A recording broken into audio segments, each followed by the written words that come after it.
What's up? What's up? It's the Arthur Moats Experience with Deke. I'm Arthur Moats, and that's my main man, Deke. What's good, bro? Everything is good, Deke.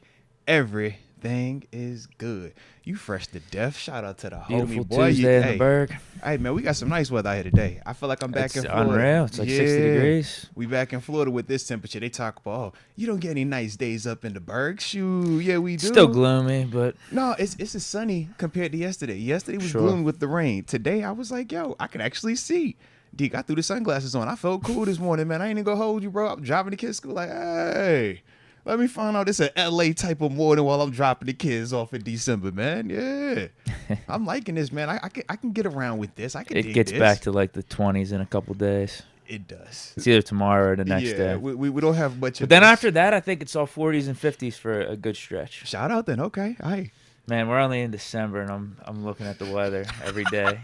Just praying Usually it's this is not like below January, 30. February when we get that. I know. It definitely showed up a little bit earlier this year, man. I know. I'm really liking some of this warm weather that we've been getting in October, November, and I mean even December. Like this, so far, it's not technically winter yet, but December. This has been a and vibe, bro. Just the Yeah. fall, everything. It's been very, very good weather-wise. Yeah, this has been a vibe. When is winter official? Is that December 21st? Yeah, it's 20 that's something. something, yeah. But nah, man, with the way it was it 2 days before the game when we had that little snow mini storm? It was like, oh, winter.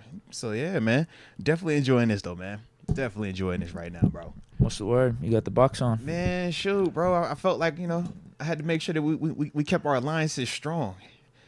As this road narrows, things start to get thick. We can all agree on the Pirates. We can all agree on schemes. Yeah, we got. We can all agree on hating Bob commonalities, Nutting. man. We find commonalities. You feel me? So I just like, you know what, man?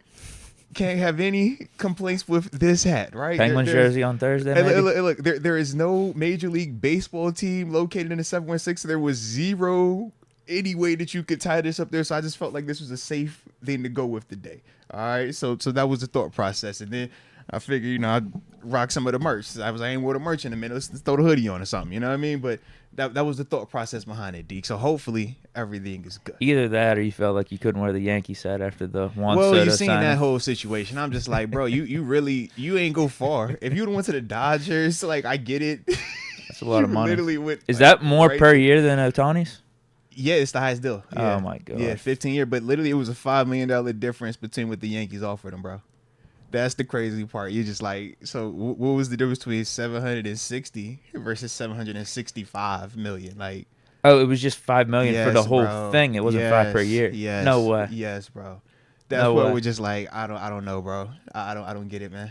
He must have liked it up It was there a with the $5 Yankees. million difference. I'm just like, He I liked don't New know, York bro. enough, but just not the Yankees I was like, organization. you literally just said, I'm gonna go there, and it was just it's $760 million, Deke.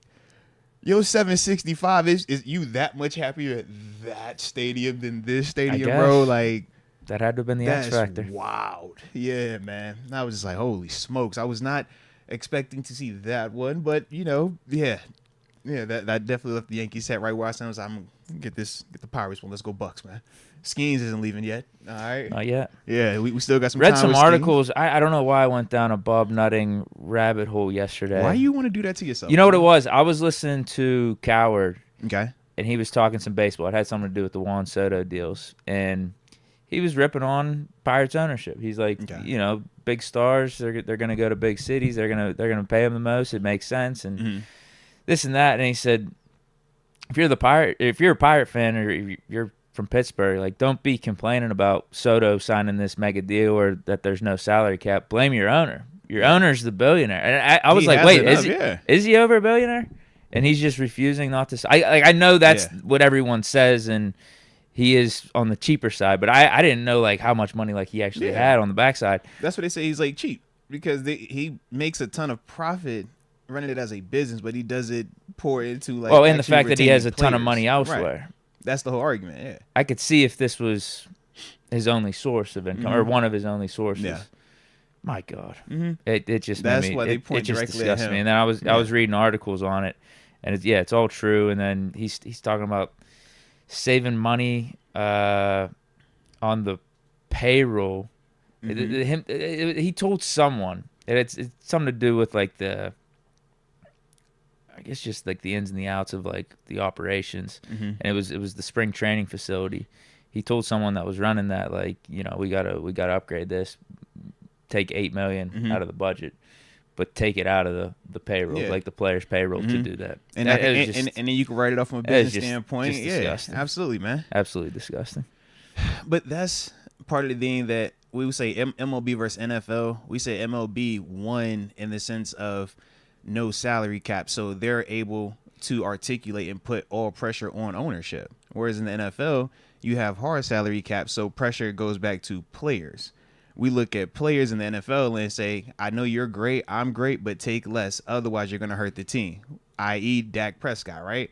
You can't get $60 million, even though you've technically brought your market value to 60 because of what it does to other spots. Baseball, you don't have the salary cap. So we look at ownership and say, yo, Yeah. if you don't pay and keep those guys, that's because of you. There is nobody that says he can't make that much money because you can still afford to pay this, and that guy. That's why we look at nothing the way that we do, we look at nothing. We like. I still think baseball needs a salary cap for if you want overall competition. competitiveness, yes, but for the players, no. And that's the argument with football players. We're like, our game is the most competitive. We have the most parity because we got the hard salary cap. So it makes every roster be balanced out, and that's why you get teams that have 1 and 2 wins playing ultra competitive versus undefeated teams, and sometimes even coming out with victories. Whereas you look at some of these other leagues, it's like, man, you're not seeing that. We joked about with basketball because they don't have a hard salary cap. You just do the luxury tax. We're like, we could tell you before the season start, like, yep, they're going right back. They're going right back because there's nobody else team-wise that can compete. Whereas football, we don't even say right now that it's a guarantee that, oh, it's the Chiefs, they're going to win it all. And they're technically the best team right now. And we're like, nah, it's way too many squads, even in their own division, that we could see potentially taking them out, let alone just being like, oh, they got an easy pass right to the Super Bowl. You at least know a handful of teams that are going to be in the mix year in and year out, a lot based off the quarterback they have. But then outside of that, it could change a lot, man. Year in and year out. Yep. So that was the thing. So it's like, as players, do you want parity in a competitive league, which is great for entertainment, which is why football dominates viewership? Or do you want to maximize your individual earnings, even if that does compromise the overall product because you get super stacked teams? That's why we always say, like with Yankees, oh, it's the best championship that money could buy. You look at the Dodgers, like, yo, you look at their payroll. How do you have this, and that? Well, it's time for Nutting to start spending like them. But that's the thing. It's like, if you want to win, I didn't know he had you money gotta like spend that. You got to spend it a little bit, bro. I mean, if you're an MLB owner, I know you got money, but I didn't know it was like to that degree. No, absolutely, Billions bro. of dollars. Yeah, but he looks at it right now as just a business asset versus you look at some other people, they look at it as, how do I help you win? And that's the Mr. Rooney versus the Jerry Jones argument. Jerry, we say, man, he does to make the brand big, and that's why it's valued at the highest rated franchise in all of sports. But you look at with Mr. Rooney and how they operate, and it's like, yo, we care about winning more than just the overall branding. So we don't do a ton of the same marketing type things that Dallas does. But it's just a difference of approach. Both of them are effective because Jerry has the highest value franchise. Helps the league. Right. You talk about Mr. Rooney, man, one of the most dominant sports franchises in all of the world, just in the sense of consistency and not a ton of turnover, even from an operations standpoint of coaches. So it's like, man, they both have their pros and cons, but it's all about what that guy is. And with nothing, like us, we as fans are passionate about sports here in the city. But he kind of looks like it's just a business asset at times, and that's the disconnect a little bit. Damn. It's like that sometimes, man. It's like that. Yeah, it frustrated me. Heck yeah. Hearing that. Trust me, man. It's like that. Oh, well. Yeah. But shout out to the Mets, I suppose. Shout out to the Mets. We'll see what that looks like. Well, Pirates actually should be good this year, right? Yeah. Like you said, Skeens ain't going anymore. Let's say as long as you got Skeens, still got all those signings we made recently. Mm-hmm. Still got a young core as a whole, and that's the other part. We still got the homie Bednard too. Come on, man. Don't do that. Don't shake your head at Bednard. We still got Bednard. Come on, man. Q Renegade. Oh, mama. Maybe that's the guy Nutting should be going cheap on. Don't you do that. Don't you do that, man. Don't you do him like that. We got the closer. All right? Drop that Renegade one time, man. Bednard know what time it is, man. No. Mm-hmm. Yeah, so like I said, in that phase, yeah. But yeah, shout out to Juan Soto, but that's the difference though, MLB versus NFL, man. Yeah, there ain't nothing holding the Pirates back for being good except Them opening up that checkbook and starting to cut some checks, man. But it's also easier for us to say that when it's not our money. Like, yo, nothing open that, man. Spend that a little bit, bro. He's like, hey, man, I ain't doing that. You spend yours. Do it for the city. Do it for on, Pittsburgh. Man. Come on, man. And low-key, you gonna make I don't know more? where he's from. Is he from here? If he's from here, that makes it way worse. Heck yeah. Where's he from? Because I'm like, he's going to add to his overall brand because if you win, more people going to show up. We say that's one of the coolest parks to be at anyways. Wheeling, West Virginia. Close enough. It's pretty damn close. Close enough. I'm like, who else you going to go to? You going to Cleveland? That's got to be. You a Guardians The Pirates fan? got to Come be on, who bro. he considers his hometown team, right? That's too far away from Phillies. Yeah. You too far away from the Nationals. Guardians are the Guardians. You ain't going out that way, so it's got to be the Pirates. He probably grew up watching Barry Bonds. He probably seen Clemente. How old is he again? 62. So, yeah, he seen Clemente. Heck, yeah. He old enough. Yeah. He got to start cutting that check a little more, man. Cut that check, baby. Well, Skeens is the guy. That's the one. That's going to be the fork in the road decision. That's the 400 million man, 500 million man. At this rate, if Soto's going for 750, might be $1 billion. If Soto's at 750 or the 15, 30-year deal, like, yeah, man. Like, just go ahead and get Skeens to a 25-year, $1.1 billion deal. It's just, yeah, make it look good, fully guaranteed. Next 20 years, we locked in. We know like you said, easier said than done. We might be asking Nutting to just give up all of his net worth. We are, but I know he's capable of it, all right? You know what it is, man. He's going to pay dividends back, all right? And write them off every year. Hey, depreciate right, it's not $1.1 billion for just that year. No, it's spread out over 25 years. Over 25 years. You know what I'm saying? Years, yeah. Give a 25-year deal, 1.1 billion. You know what I mean? So it looks really, really nice. Average out to about 50 a year. You know what I'm saying? Yeah, it'd be all right. Because Soto, I mean, it's Soto, bro. He's not that good. For him to be getting more than Ohtani, my God, that's insane. But Ohtani is that just where the market is? Is that what we're doing with baseball too? Just like with the quarterbacks? When Robinson Cano hit for 300 mil to go to Seattle. How crazy of a deal that was at that time, bro. I don't even remember that. That had to be, I was still playing, bro. Jay-Z, I want to say, had just started getting with the NFL. Let me not bring him up right now. These crazy going on there. But shoot, that was like 2013, 14 time frame when he signed for the 300. And that was like at the time the biggest, most record-breaking deal. So since then, man, they've added another 300, 400 on top of them numbers now, bro. Craziness. Yeah, I mean, yeah, it is. I mean, at least you feel like Ohtani deserves it. Yeah, he can pitch. He's definitely the best hitter in baseball. Yeah, Soto's not as good as Ohtani, but he's getting more than Ohtani. Yeah. One of those things, just like the quarterbacks. It doesn't make sense with Dak getting $60 million. He was next. You're not better than, I don't know, however many quarterbacks I could list off. But you're gonna have less. I'm gonna have more quarterbacks. I'm gonna name more quarterbacks than you. But either way, no, not total that could play in the NFL. No, you're not. You gonna stop at about 20 best case scenario, and yeah, he's still gonna be. No, but still getting the $60 million, being the highest paid quarterback. Now Soto, you're being the highest paid baseball player. Is that just what we're doing? Is it just no? I think if you're in the elite range, you're just gonna get the most money whenever your contract's up. So think about it like this: how does the market continue to grow if we don't stand upon the shoulders of the person that set the market first? If we never move the market from when Patrick Mahomes signed his deal a couple years ago, I'm not blaming the players at all. I'm just saying in general. I'm not blaming the players.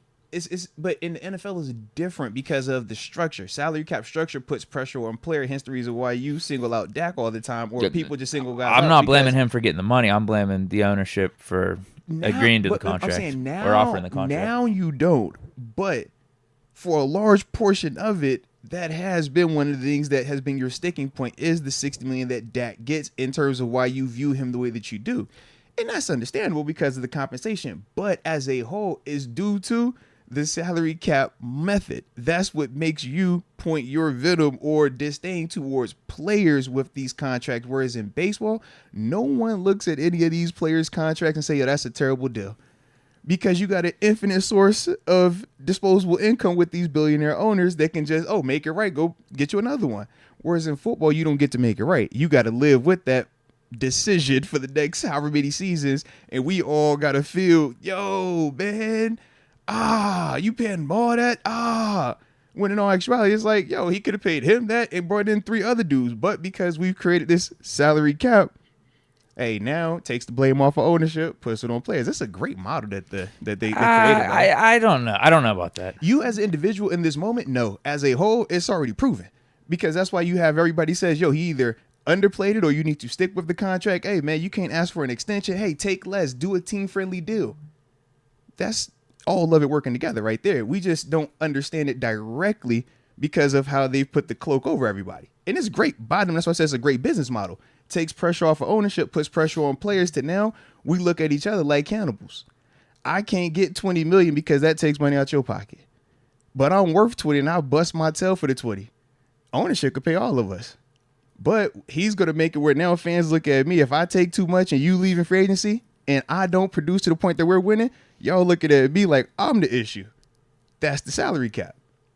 It's a great, like I said, thing that they've created, man. But at the same time, it's still ownership making the decision to give them the contract. But I get what you're saying as a whole. Yes, I do get what you're saying because you do judge players. We look at players way harder in the NFL based on contracts.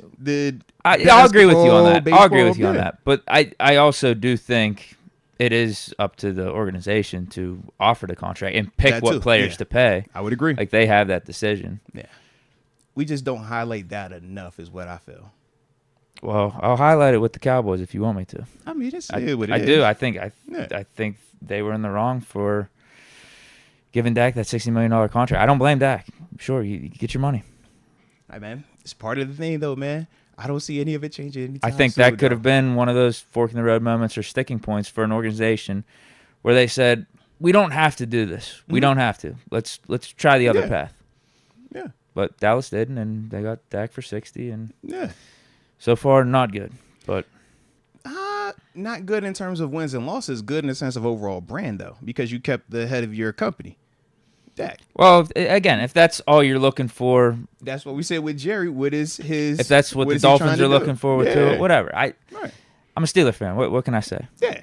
And we've had the best of both worlds. Championships. That's it. But we've been able to do it with the best of both worlds. We've been very fortunate. So when we're from a place of fortune, we look back and we're like, yo, why would you operate like that? Because we don't see that perspective because we never had to.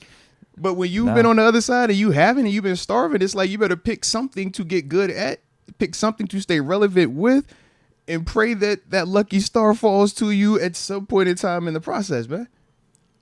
So it's either that or you're Jacksonville, you're Cleveland, you're the laughingstock, you're Tampa until you get Brady. Like, it's one or the other. We all can't just, oh yeah, man, we got Ben Roethlisberger for 20 years. We're good.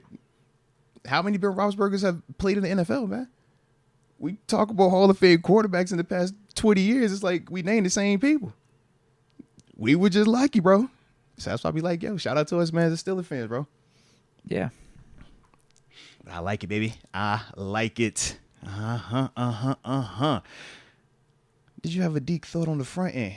Because I did actually, man. I had something that I was gonna hit, man. So usually, like I said, man, we wait till we get into it. But I figured, man, I'm gonna start this out on the front end before we do all the shout outs and everything. Because otherwise, I know we're gonna get rolling and ain't gonna get to it.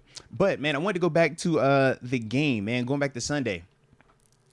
What was one thing, or what was your big takeaway offensively and defensively from the game as a whole? Like when you left out, after you didn't have time to sit on it and everything like that, like what was the one thing you like, you know what? Whether it was positive or negative, one takeaway offensively, and then from the defense side, we'll do offense first, you go, I'll go, and then we'll do defense, you go, and I go. I'll just say both. I think we played good complementary football with the offense. They did what they had to do to win the game. They played winning football. It wasn't pretty. I think we capitalized in the right moments. We played some pretty timely football. And then the defense played lights out, man. They played like the defense I expected them to be coming into the season. The interceptions, turnovers. Now, granted, we got a little bit lucky with the Browns kicker missing the field goals, but I thought they were stout. I thought they were, if you're going to judge the two units, who was carrying who, I think the defense carried a little bit more than the offense. But it was just good at complementary football. I don't think it was like by this drastic margin or anything because the offense still did play in a timely manner, but there were times it was flat. But that's what I like about this team, though. It's like The defense will pick it up if the offense is letting us down a little bit, and then vice versa. If it comes down to the game being a shootout, as we saw in the Cincy game, the offense, I think they can flip the switch and put up 30+. Yeah. If it's a little bit more of a slugfest type of game, then the defense, they'll know to play their part. That was my, I think, major takeaway. No, respect. For me, offensively, I said, man, number one, we are a physical unit, more so because of how when the passing attack was slow in that first quarter, midway through the second quarter, we relied on running game. Najee, Jalen Warren, Cordell Patterson. And seeing how even in early portions of the game, that kind of helped us out where there was open and drive, being able to punch or get the field goal, field position type stuff. I like that, but I also felt like we have this explosive element that really is defined with our offense. We've had multiple games now with multiple players being a part of downfield explosive pass plays, right? Where there's running backs, tight ends, pretty much any receiver on our roster. Maybe Skronik is the only one who hasn't had an over 15-yard reception, and I think he did. I feel like he 20 did a couple yards weeks in the ago. Bengals Yeah. game. So I'm like, literally every receiver on our rosters had an explosive catch, man. We talk about our two primary tight ends, Pat Freiermuth and Darnell Washington, explosive plays, multiple touchdowns as well. We talk about Jalen Warren, Najee Harris, Cordell Patterson. All have had explosive receptions, not just runs, receptions, where there was the drop off and now they make one or two guys miss and explode, or we've seen the flat route go up and get after it. To me, I just feel like we are physical and explosive on offense, and that's what makes us extremely difficult when we're talking about matching up. Because of that, usually you're one or the other. Like Cincinnati, for example, very explosive but not physical.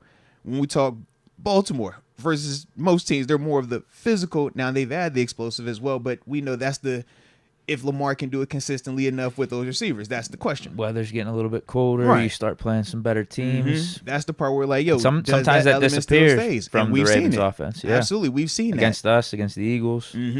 Like Philly. This gonna be a dope matchup because they kind of have that physical yet explosive element as well, like we do.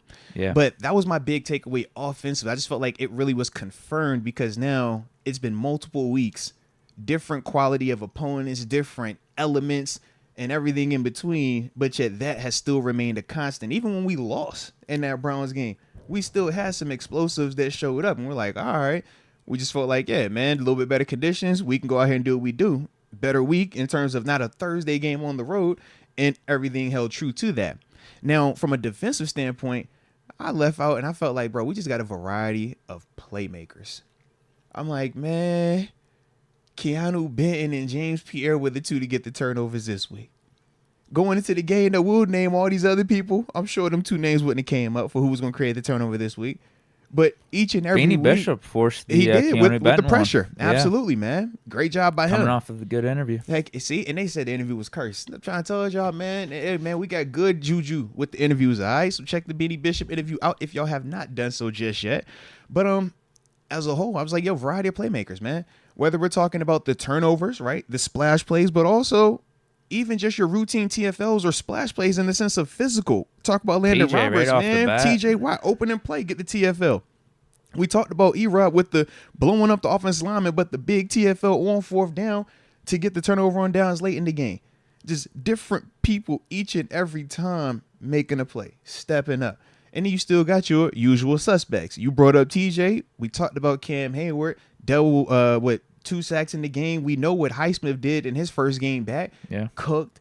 It's just like across the board. Herbig was still getting pressure when TJ had to sit out for a little bit. Heck yeah, man. If anything, it was better pressure than TJ. Don't do that now. Don't do that. I just got to be honest. Don't he do was that well now. rested. Don't do that now. He was well rested Don't going do in. him like that, bro. He was. Listen, we're trying to push this TJ Watt for Defensive Player of the Year convo. We can't be bringing up Herbig playing better. We can't be talking about Cam Hayward. We can't be doing all this now. Y'all taking away votes from the homie, just man. For a few plays. We taking away votes from the homie now. He was well rested. All right, don't take away votes from the homie. That's all I'll be. I'm just like, yo, we're pushing one guy right now. TJ still had a good game. Yeah, but that's my thing. And then, like I said, when we look at our linebackers, each and every week we've seen one of those guys come up with splash plays in the sense of TFLs or even turnovers. We know what Peyton Wilson did in the previous game with the touchdown on the form recovery versus Cincinnati. But I just feel like that was my thing, man. Just a variety of playmakers. And, man, I feel good about it, dude. Like, we legit got a complete team right now, man. Absolutely. Probably got the best special teams in the league. Yeah. Whether you're talking kicker, Corliss Waitman is balling out, and then we're always due for we're good for some type of block punt or some type of little splash play. Field goals, we didn't block multiples of them. Calvin Austin returning a punt. We're explosive, man. We have a complete squad right now, and we're healthy. That's the other beautiful part of it. Well, all things considered, we obviously know we'll talk some GP in a second, man. But as a whole, though, I'm like, yo, we starting to heat up right when you wanting to be heating up, man. Exactly. Why not us? And this is what Coach Tomlin talk about, month of December, man. Why not us? Russ is playing like a top 5 guy. He's got the experience, knows what it takes to win a Super Bowl. We got the team around him. Got the best kicker in the league. Why not us? Yeah. Why not Russ? Come on, man. Come on. I just love it, man. I love it. But other than that, though, man, things are vibing out, baby. Things are vibing out. So that was our little intro. So shout out to that, all right? But if you ready, all righty, let's go ahead and get this thing rolling. So drop it in the comment section. Let us know where you are tuning in from, so that way we can give you those big boy shout outs to start today's show. And of course, don't forget to hit that like button one time for the culture and subscribe if you are new to the channel. Rod Dollars in the house. Let's go, Mr. Sherilyn. 330, Youngstown, Ohio. We got Lamont Curry, Trenton, South Carolina, the 803. Shout out to Trenton, South Carolina, man. Tito Good Vibes, the 817, Fort Worth, Texas. Tito. Says shout out to Coach T. Hey, man, did you seen the recent clip, man? No. The him and JPJ moment at practice? It was showing, I guess the preview for Hard Knocks, the second episode is about to drop. They had put the little preview clip. It's him before practice talking to JPJ, and he's like, yo, I think you caring about this, a little bit more than I care about this. And he's talking about some of the holding or like what people might think of, oh, you're too handsy. And JPJ is like, nah, I do, because I want to be great, coach. And he's like, yo, you're not going to be great today. You pushing towards being great. You should do that every day. But, man, right now, we just kind of got to come out here and get better. We just got to be competing and chasing after it. And it was just like one of them heart-to-heart moments where you could just kind of see him letting him know, player to player, like, yo, I don't care what any of these fans or media have to say about you. We know what you're doing. We know what we're asking of you, and you're doing what we want you to do. Keep it going. I do not care. That was the message with it, man. I loved it, bro. Like, it was one of them good ones, though, man. Just like I said, in terms of just keeping the confidence, dude, or keeping the confidence in a young dude, man. Take the pressure off him. Heck yeah. Because think about how loud that's gotten. I mean, every show we come up here, has JPJ lost it? Is JPJ holding too much? Is JPJ too handsy? What's going on with JPJ? Hey, is JPJ a bust, man? Do we need to? It's like, yo, dude is doing what he's supposed to do, man. But once again, if the expectation and the perspective aren't aligned, then yeah, we're gonna look at him wanting more, and that's totally understandable. But it was good though to hear Coach Tomlin tell that, like, yo, you're not great today. You're not gonna be great today, but you gotta keep showing up. You gotta keep pressing, because eventually you will be. But like I said, man, that was a vibe right there, man. It already had me excited for the next episode to drop. I'm like, tonight. Come on, baby. Yeah. I was like, all right. That's what I needed. I'm going to watch that after I got basketball game tonight, Deke. Game 1. Wasn't it Tomlin that said in his post-game press conference this week, or was it last week, when you're going up against Shaq, you're going to use all your fouls? Yeah. It's like that, man. So that's what he's alluding to with JPJ. You're going up against another team's best receiver. Mm-hmm. It is what it is, man. We not tripping on that. That's the type of game you're going to play. Yep. Keep competing. Keep showing up, man. But to JPJ's point, you do want to improve on that. Yeah. You want to get better on it. He wants to be great. We want him to be great. And that's not necessarily a part of it. Now, here, there's one thing, but it is the penalties are a consistent thing for JPJ. And I'm not, trust me, I'm not against it right now for year 2 with him, because I think he's doing a pretty good job. But in terms of All-Pro, Pro Bowl, yeah, you will have to clean that up. Yeah. How many stars does he have in his career right now? It's probably up on a season just at now. This point. Yeah. No. So, like, he's still young, bro. Yeah. Yeah. Absolutely. Yeah. We were talking, like, as fans, though, we were talking about him being top 5 guy.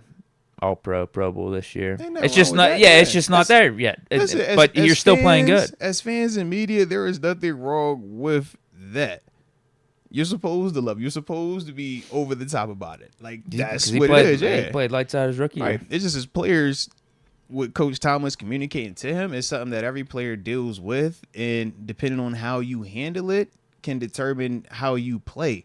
We've seen dudes really allow the negative noise from fans to have a negative impact on their play. Yeah. And we've seen the other side where it doesn't have any impact. And I think just for Coach Tomlin, man, he kind of understands, like, yo, you're in a position where everybody talks, everybody's loud because everybody sees you. And when you make a mistake or if you're off in the slightest bit, it's a loud thing for everybody. Not fair, but it's the reality of what you play.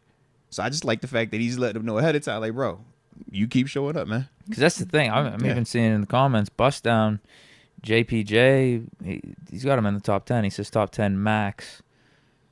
Like, he's doing his He might be. I mean, he might just not be top 5. He might be like top 10, top 15. They want Sauce Gardner-like production and right now from JPJ, and we're like, if you don't give us that or 1,000 interceptions, what have you done for us? It's kind of like when they say Minka's not playing well. It's like, why? Because he doesn't have picks? Cut it out. He is playing well. He's balling. He just doesn't have the turnovers to add to that, and that's what puts you in all pros or player of the year conversations. But to say he's not playing well, it's like, nah, that's not the case. So with JPJ, it's like, you think he's the only corner that's been penalized? We just are hyper focused on it because he plays for us. If we really take that global outlook on all these corners in this league, nah, we will all be saying the same thing. It's a very small list of corners we would take over JPJ that's starting this NFL right now, man. But because this is who we watch, this is who we spend the most time with, we have the most intimate details and knowledge of this group. That's why we feel like, oh no, it's way worse here, or man, he's way too penalized here. And it's like, y'all gotta watch some of these other games, man. Yeah, some of these other quarterbacks, he be like, hey, bro, I pray for JPJ to fall out the sky, please. If you're doing a cornerback draft, I think you would probably have him between that 10 or 15 spot. That's what I'm saying. Point.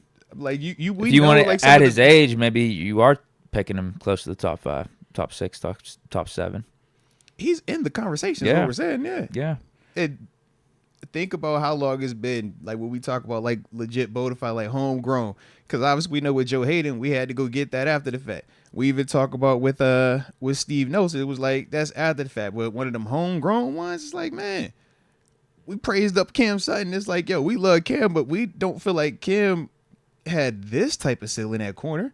Cam is more great Swiss Army knife, but not it took him a while corner. Yeah, absolutely. Two and a half years to really get a role. We were part-time in him with Mike Hilton. Yeah. So I'm like, outside of that, like, Artie's flashed. Ike Taylor. Sustainable. Yeah, it's Ike been a Taylor forever, man. If you're talking about a homegrown guy that was our CB1. Yeah. Before him, probably Rod Woodson. Right. I know we drafted Chad Scott, but I think he flamed out. Respect. But yeah, that's my thing, man. I'm like, man, it was just refreshing to hear because we talk about that sometimes, I think that's a but it's great like way for when Tomlin you to hear handle him do it, yeah, it reassures him, man. It's way different when he is talking to you about it versus anybody that could talk around you. You know what I mean? Like, that's the guy. Shout out to Coach T, man.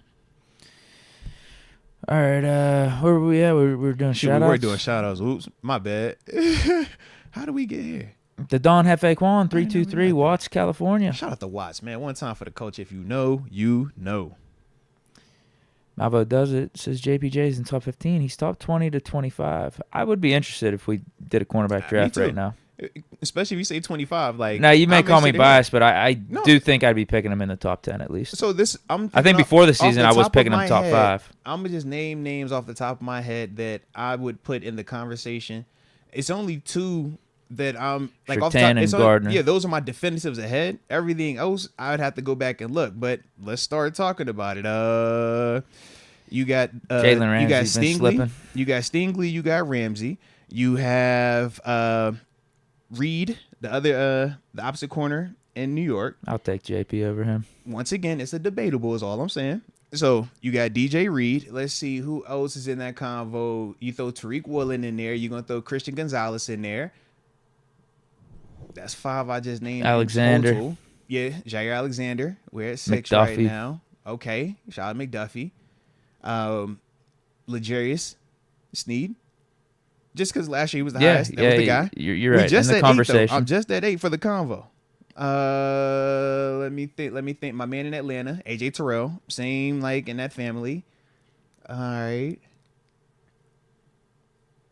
Let me think. Carolina. Horn. Yeah, JC Horn. Okay, so I'm at 10, all in the convo. Because like I said, the only 2 that I'm saying are definitive. Jalen Johnson with the Bears. Okay, we had 11-ish. Okay. Let me think. Gilmore, but you throw the age in there. So, either way, just for the convo. Marlon Humphrey. Denzel Ward. I ain't gonna lie, I like JPJ over Marlon right now. But either way, we got him in here. Denzel Ward. Devin Witherspoon. So we're at, that's what, 15. We'll throw in also Newsome. Yep, in Cleveland. Okay. 16 piece. Mitchell, like the Eagles guys. Mitchell, Slay. Okay. Diggs. Okay. You throw the other one in there then? With Who? all the picks? No. Okay. If I say Deron, I That didn't was know last because he year. had the picks. I just didn't know how you felt about him. He had a great run of picks. That was cool. That was last year. Let me think. Do you want to throw in Dante Jackson? well, I was gonna say the other cat that's in Denver. Riley. Yeah. I just say that. Either way, Because that's what I'm like he's in this combo, like in half of them names top we started 10, to name. top 15. I think that's, I'm like, and I that think would have that's been very fair. If you throw for Dante, JPJ. that's 15. Dante would make 15 names that we just named here, and we feel like it's a lot of the debatables. We didn't even get to 15. That was just the 15 Okay. with Dante Jackson. If we put him in there versus Riley Moss, I would maybe have Dante Jackson over JPJ right now. So I don't, and the only reason is this: I feel like with Dante, he's had the turnovers, and I think that has added a lot more to what he brings. But in the sense of just one-on-one, JP's got the harder like job. JPJ, I get that, yeah. which frees things up for Right. Dante Jackson. Mm-hmm. So that's my only thing. I think Dante does a great job of big vision, catching the ones that are coming to him, and always being in position. So when there are errors by the offense, he capitalizes on them. What JPJ is getting asked to do, or what he's doing at times, even with how aggressive he plays it, it's just like, yo, it's not available to you like that. But that's why, for me, like I said, I like them both as complementaries, Yeah. but I think JPJ is my one right now. If But I was drafting, I'd take JPJ. Yeah. I'll go with Dante Jackson just having the better season, even Yeah. though he's having the easier job. I mean, the 5 picks, you can't be denied. He's not getting cooked either. No, he's not. No. But like I said, it's just I would take JPJ. Yes, Yeah. if I'm drafting a team, I would Mhm. definitely take JPJ. yeah, because that's one of the things that we always talk about. Like, our picks created equal. I look at Beanie Bishop's interceptions, right? The one, no, not the jank. I'm talking about that first one versus Rodgers, where he's running up the seam. That one was great. Breaks come like The other two, that little pick isn't janky. created equal. You feel me? Like, but some of them other ones, I'm like, all right, bro, that was one of the layup line or a tip drill. You feel me? Yeah. Peyton Wilson's interception. I'm like, yeah, that's not created equally to some of these other picks that we've seen. That's all. So like with Dante, I feel like he gets more of his from being in great position versus it being an elite play. If that makes sense. Like, the overall outcome is great because it's the turnover, but the way he went I'm trying to about think of getting them it, off the top of my head. His last one, you're right. That was a tipped pass off it's been a Burrow. couple of the overthrows. Kind of went right to him. Yeah. Right. He does a great job. He catches all of them. That's the one we love. Catch the ones they throw to you, and it has you in every conversation. Where you don't have to necessarily be as gifted with the in and outs of your breaks as this guy, but because you bring this to the table, bro, you still got crazy value right now. You're right, though. They Yeah. complement each other pretty well. Yep. Secondary's been awesome for us, Yeah. for the most part. So we in a great spot right now. Yeah. Like a complete team, man. Yeah. We got a complete team, man. Really do. All right, I think that's it for me with the shout-outs. Nah, respect on that, man. Unless you have any you wanna go over. Every time I book, like, stop where we were going to start doing shout-outs, we get on another topic, and it's just like... Well, that's my fault. I stopped reading the I did shout-outs the first and one, though. Yeah. wanted to read someone's take about where they had JPJ. Yeah, I like it, though. I'm They glad said you they did had that. him 2025. Listen, people like those conversations. We do all the little small videos. They be like, yo, we like when y'all do these videos. We like when you cut that out of there. We like when I'm like, oh, we got you. We chopping it up. You know what I'm saying? We providing it to you. So, yeah, they like that type of stuff. Man, if you feel it, hey, man, bring it out there, nah. Come on. But no, I can dig that, man. I can dig that. All right. Let me shout a couple out just so I can feel good. All right, Tom J in the 209 California. Shout out to him. Malvo does it in the Long Beach, California 562. And shout out to my yoga brother. Namaste, baby. Glad the Matt got there to you, Blake. Shout out, man, for my yoga guys out there. You know what I'm saying?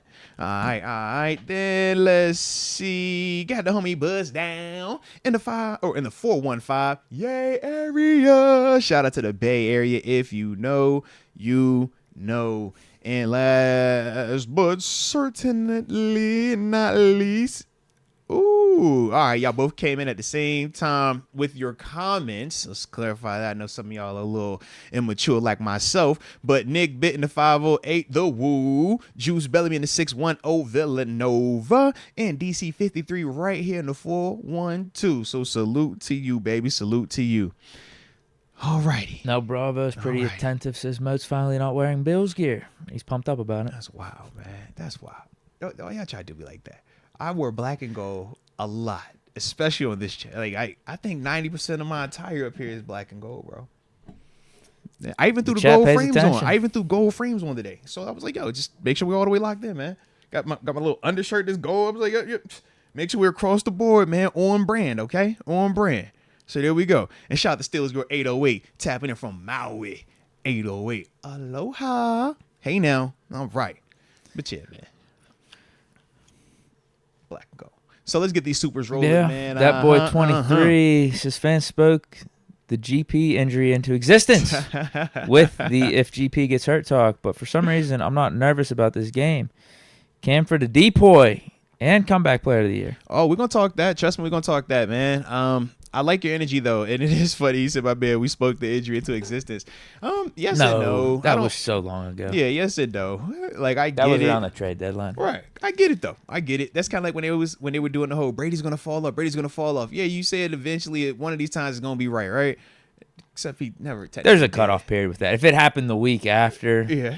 Well, we were talking about, we need to trade for a receiver in case GP gets hurt. Here's why. Yeah. All that stuff.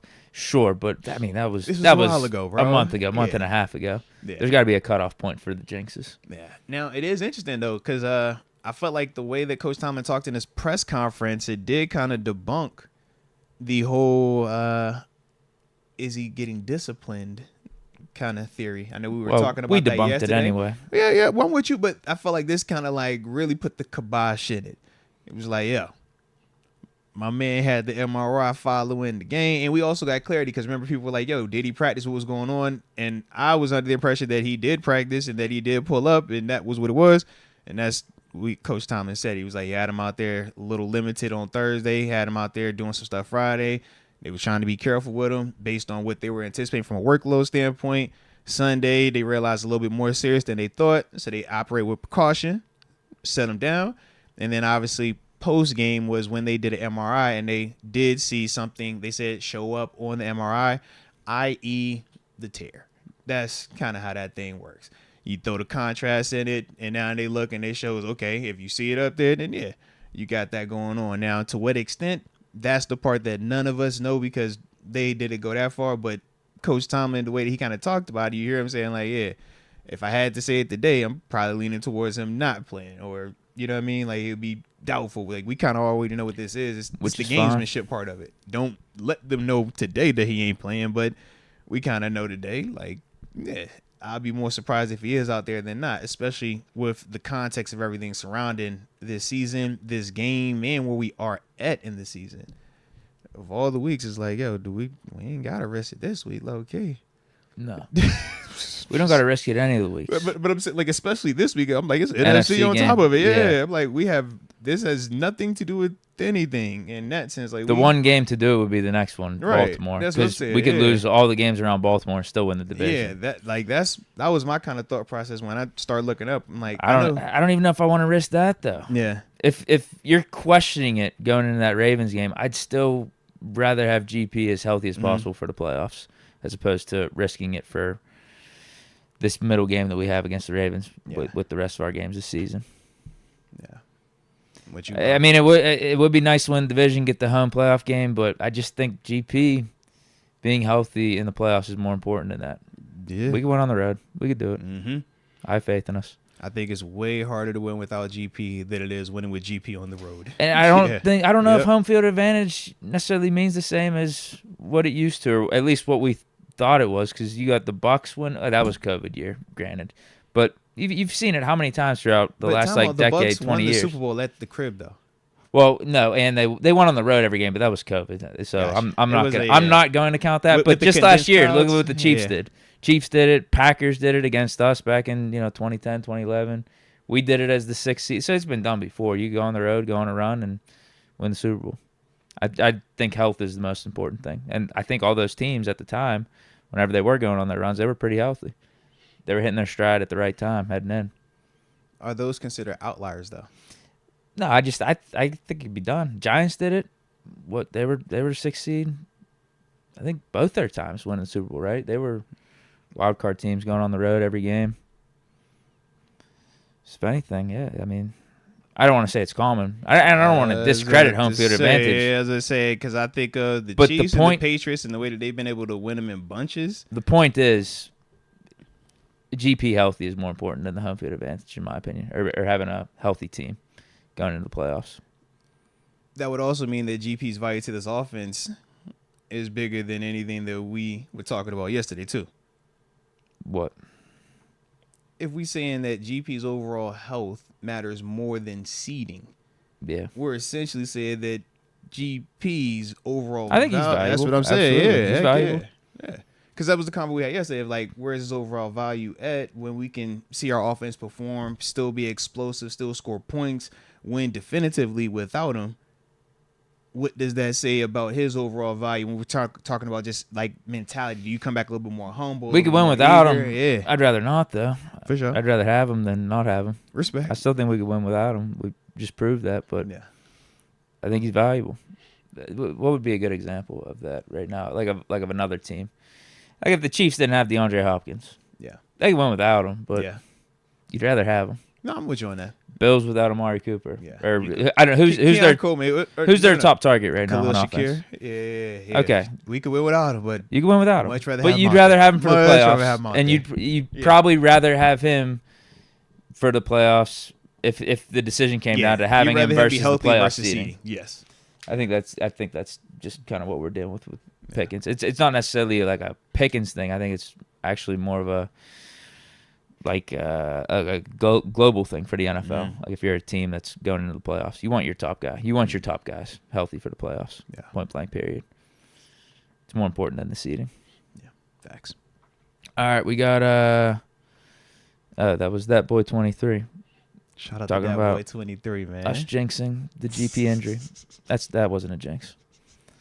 Black and yellow Texas Steel. Are we throwing the Philly game? Nah, you don't throw any game. It's the National Football League. Fans, Where do you get this media, y'all do that talking stuff. That's the. Is that just because GP's not playing? Know. Is that what you mean? Listen, GP's hurt. I learned about people throwing games, tanking, and all of this from fans and media. These were terms that I had never heard inside of a locker room until I looked up. Well, maybe if you were in Miami's locker room, you would have heard that. I've never heard any of that, bro. At any stage, even in Buffalo, when we started out 0-8, I'd never even heard a discussion about we got to worry about draft positioning. Hey, man, let's not go out here and compete, man. We got to worry about draft picks. No, we was over here like, I don't care if we don't win a game all year. Somebody going to get their head beat in this last game. I bet we win this one. Like, yeah. So this whole throwing the Philly game, that's that convo. That's not the squad convo. Yeah. Now, after bumping into Coach Tomlin a couple of times and identifying what seeking comfort is, I realized, hey, man, some people seek comfort that way. Hey, man, GP down a little bit. This is kind of a big game. Well, hey, if it doesn't work out, we could just say it was the NFC. It didn't matter anyways, right? We're trying to get that one. You catch what I'm saying? Yeah. I'm like, what we doing? Do we feel like we are that team? Well, if we do, then it doesn't matter who's not out there. We say next man up. You are more than capable if we are deciding to employ you in Pittsburgh. All these players around the world we can have. You're one of our best 45 guys, 46 guys. Come out here on game day, man. Let's go to work. So, yeah, ain't no throwing no games, man. Ain't none of that. No. They're going to be out there ready to go. And Philly know what's up. If Philly is preparing with that same energy. Pittsburgh coming here ready to whoop. All right, we better be in here ready to show them what's up. And we operate with that same mindset. Philly going to try to run the ball, be physical, whoop us in the trenches on both sides, show that they quarterback nicer than ours, show that their running back is nicer than our tandem of running backs. Their wide receiver group was better than our wide receiver group. Their D-line and pass rush better than our D-line and pass rush, linebackers versus linebackers, corners, etc. So, yeah, baby, we ain't got time for no tossing no game. Absolutely not. It's going to be a vibe, though. This is a vibe. Maybe a Super Bowl preview. You never know. You never know. If the Eagles feel like showing up, sure. Hey, man. They are 10-game winning streak right now. In the National Football League, baby. They're a good team. I was about to say, we can say what we want. I'm like, yeah, you don't get that type of streak, man. That's Buffalo had 7 before you saw the Rams, bro. It's hard to get to that, man. 10? There's just other teams in the NFC. Or excuse me, 9. Excuse me, 9 right now. I said 10. My apologies. There's other teams in the NFC. That's all. Add to their situation right now. And they haven't been playing necessarily the best over the last few weeks. Yeah. Particularly with their offense and passing offense, as A.J. Brown has alluded to. Mm-hmm. But yeah, they're as good as any team in the NFC to make it out, I'd say. Yeah. And you said they doing that with Detroit, the up and down Vikings, passing offense, Packers. you said? What? You said 9-game winning streak with up and down passing attack where A.J. Brown even pissed off about it. Well, yeah, he's not happy. It's been mainly down the last 3 weeks. No, but that's what I'm saying. I'm like, yeah. It's kind of like we joke about the Chiefs. Like, yo, why do y'all get the win while y'all are working through your issues where most other teams you are losing while you're working through your issues? Why it's not looking the prettiest? But that's the sign of a good team. If you can still win when it doesn't look pretty, when internally is not right, y'all still able to find ways. Yeah, but that's why they are who they are right now too. And the same could be said for us. They know what it is. Tito Good Vibes gifted a Moats membership to Ethan Leach. Shout out to Tito being an absolute rock star at life. Always appreciate you, baby. You know that. And Ethan Leach, welcome to the upper room. Yes, indeed. Yes, indeed. Greg Yeager, Deke, have you thanked Kenny for Russ yet? Oh, you right though in a way, I guess, because Kenny would have beat him up if they would have competed. So Kenny had to leave to allow Russ the opportunity to step into this position. So we appreciate you guys for doing that, man. Kenny would have started the first 6 games this year easily, man. And who knows, right? Because you know how Kenny would have played this year, so we would have never seen Russ, man. What could have been? Well, then that means we're lighting it up with Kenny, though. Offense is good with Kenny. We're sitting in a similar spot. Be a good problem to have. Yeah, man. But, yeah, I guess I can. Kenny, yeah. No, I think the timeline with Kenny that you got to thank is him, I guess, not playing as good as what he could have last year and getting hurt. That's what you're thanking him for, because that's what opened up the door for us to be looking outside. And that helped us to get Canada gone, too. He had to play bad and get hurt a little bit. Well, that was Canada's own fault. They all kind of worked together. It was like group project. It was like, yo, if I do this a little bad, they go look at you first. And then after that, oh, Mason, whoa, hey now opens up the door. It was Kenny, man. Kenny's the origin of it, bro. Shout out to the homie. Because we got Russ while Kenny was still here. Yeah. I don't think we're... Mm-hmm. But Russ wasn't going to start, though. Remember, Russ wasn't going to start, man. Kenny for leaving. Would Kenny have beat Russ out?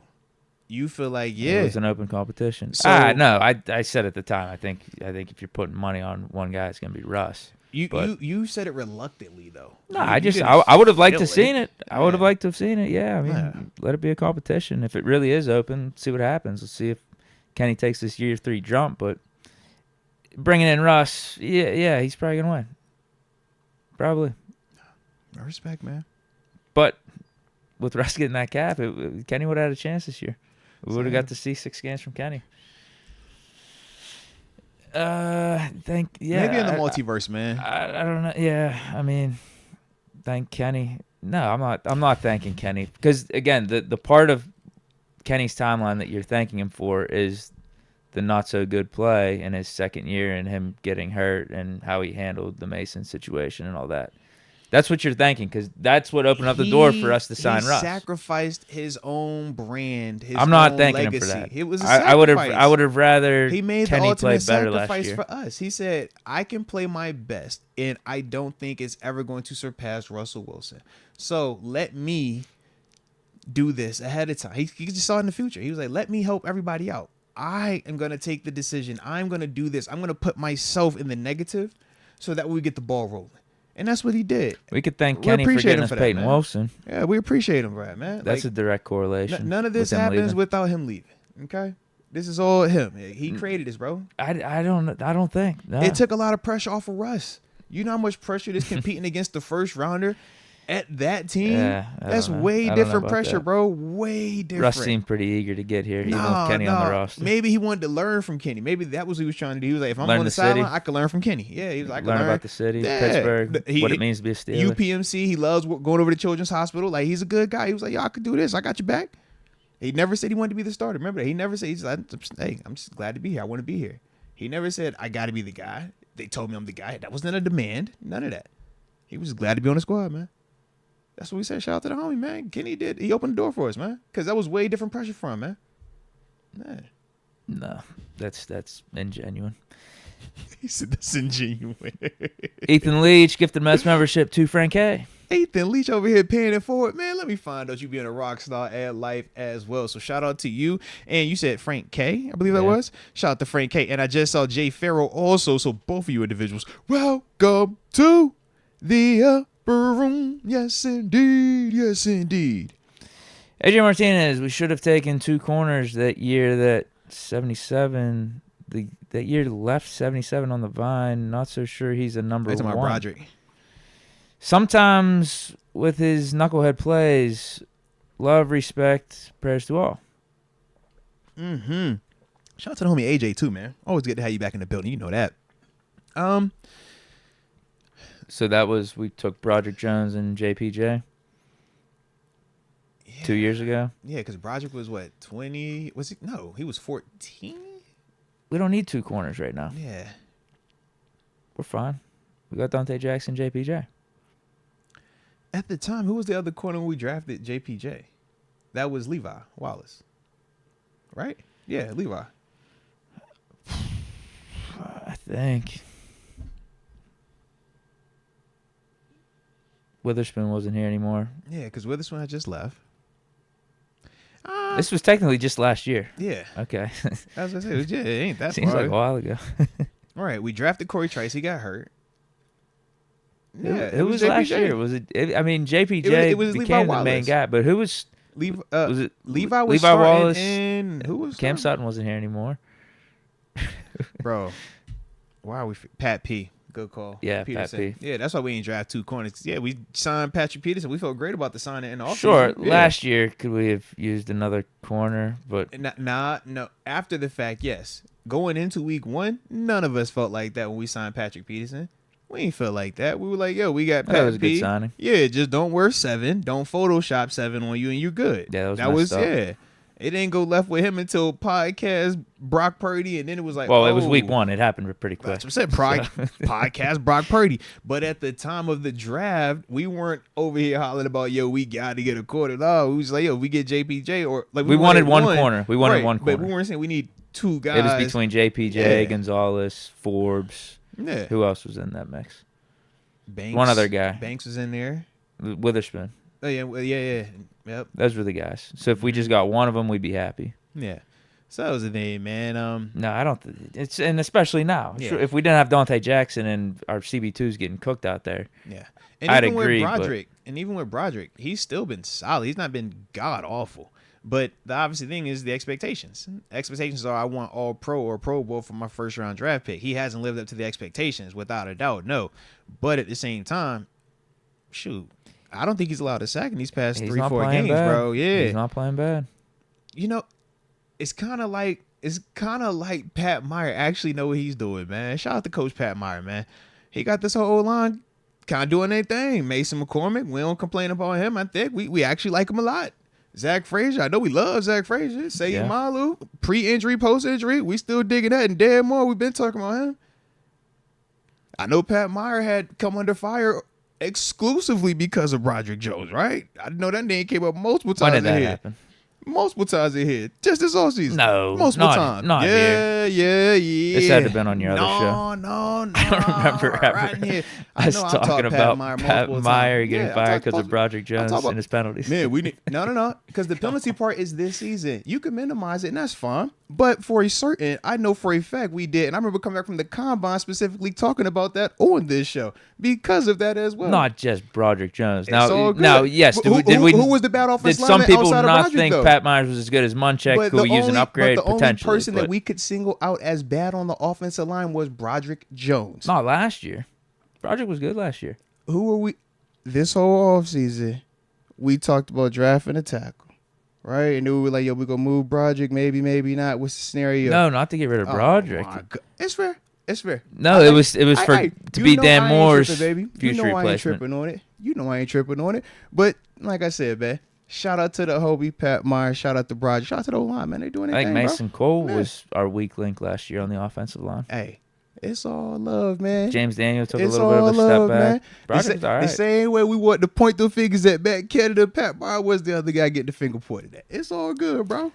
I didn't think Pat Myers has been bad for us, to be honest. Hey, well, if it's not you, I'm happy. All right, but for a fact, no, I do think people thought at times throughout his tenure here that we could upgrade from him, and it was largely because of Broderick's play, is what I'm implying to you, because that was how it was communicated on multiple occasions. Because he's the first rounder, that's what I'm trying to communicate to you.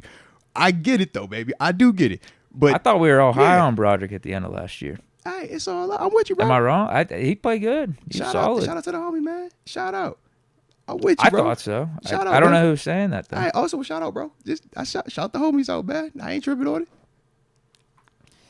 Pierre Coffey, did you know Muth is tied for third in touchdowns and 11th in tight end catches? Smith is a blessing compared to Canada, but why aren't we scheming up Pat Moore? We are in a sense, though. I feel like we're seeing more of Pat Freiermuth this year. I just don't think that we isolate one player in Arthur Smith's system. I think is he really tied for third in touchdowns? How many times you got? What, 4 in the season? I guess tight ends aren't playing that good. Hold on. I think you're right. Hold on. He doesn't have more than 5. He's probably got actually no. He has 5 total. That's not what they say it was for tight ends, maybe. Oh, he said not overall receiving. You know what? He might. Muth. Pro Bowl talk. Let me see. Okay, third in tight ends, 11th in catches. If he's what was the yards right there? That was almost 500. Tight end, NFL tight end touchdowns. Hold on. Let's get some Muth to the Pro Bowl buzz going. He's got to be in the combo AFC wise at least. Yeah, the last couple weeks outside of Brock Bowers, helped him out. Yeah. Let's see real quick. Regular season. Okay. Get on this here offense. Might be tough to find. I don't know. I know. I'm literally trying to figure out how to isolate just tight ends. All right. Hold on. Well, I'm going to look at it this way real quick. I'm going to pull up total tight ends. Hold on. I think I got this. Because Kittle has the most tight ends or most touchdowns as a tight end. He has 8. That's what I'm saying. Andrews is at 7. Kraft over. Muth is tied for 5th. Yeah, or tied for 4th. I'm sorry. Tucker Kraft is with 7. Yeah. He's got 5, tied for 4th. Him and Jonnu Smith and David and Joke and Jonnu Smith got 5 apiece. Yeah. Muth's got the 5. And 5. Laporta 5. No.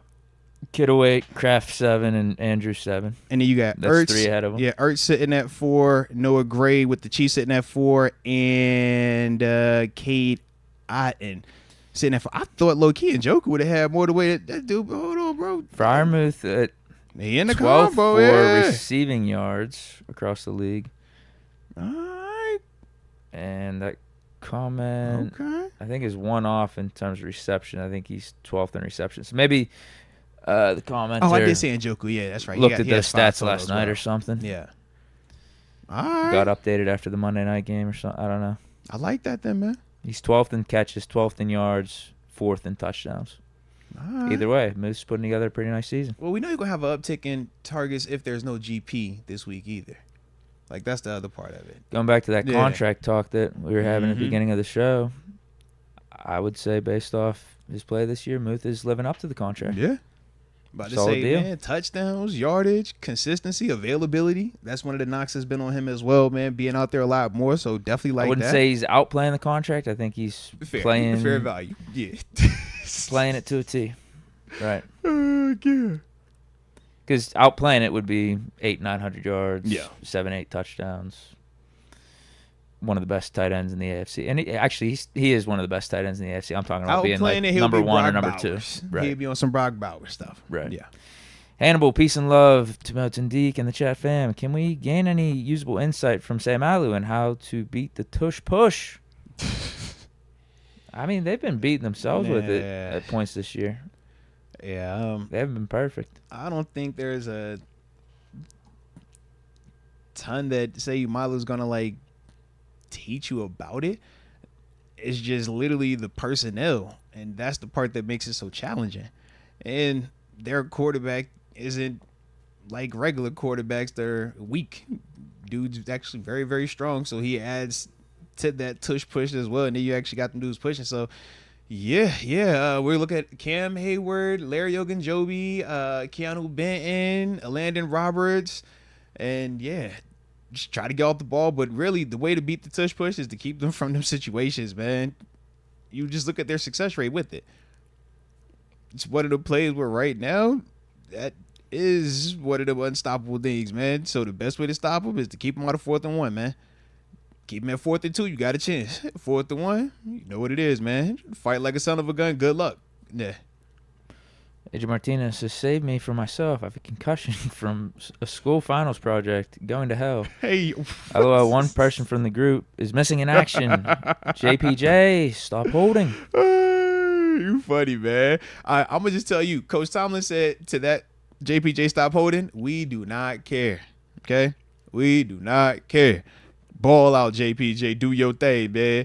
You go break some eggs when you making an omelet, man. All right? As long as that omelet keep hitting, that's all we care about. I don't care about this mess, man. I don't care about the mess. Just make sure my food hit.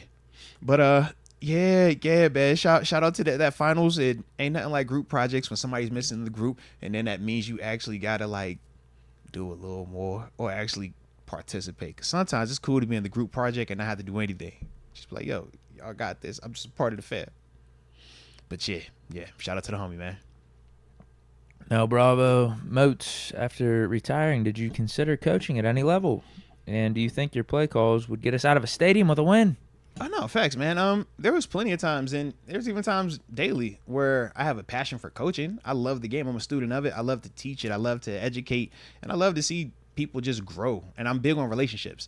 And you get that with coaching. I think some of my closest friendships and some of the people that I view as mentors to me are, from that football family. And a lot of that deals with coaching. So, yeah, man, it's plenty of times where I have that pull on my heart and I have that desire. And I talk with my homies and they do it. And I be like, oh, I could definitely just slot right in. I already got the end. Where do I want to go? Pros or college? Like, you know what I mean? Or even at the high school level.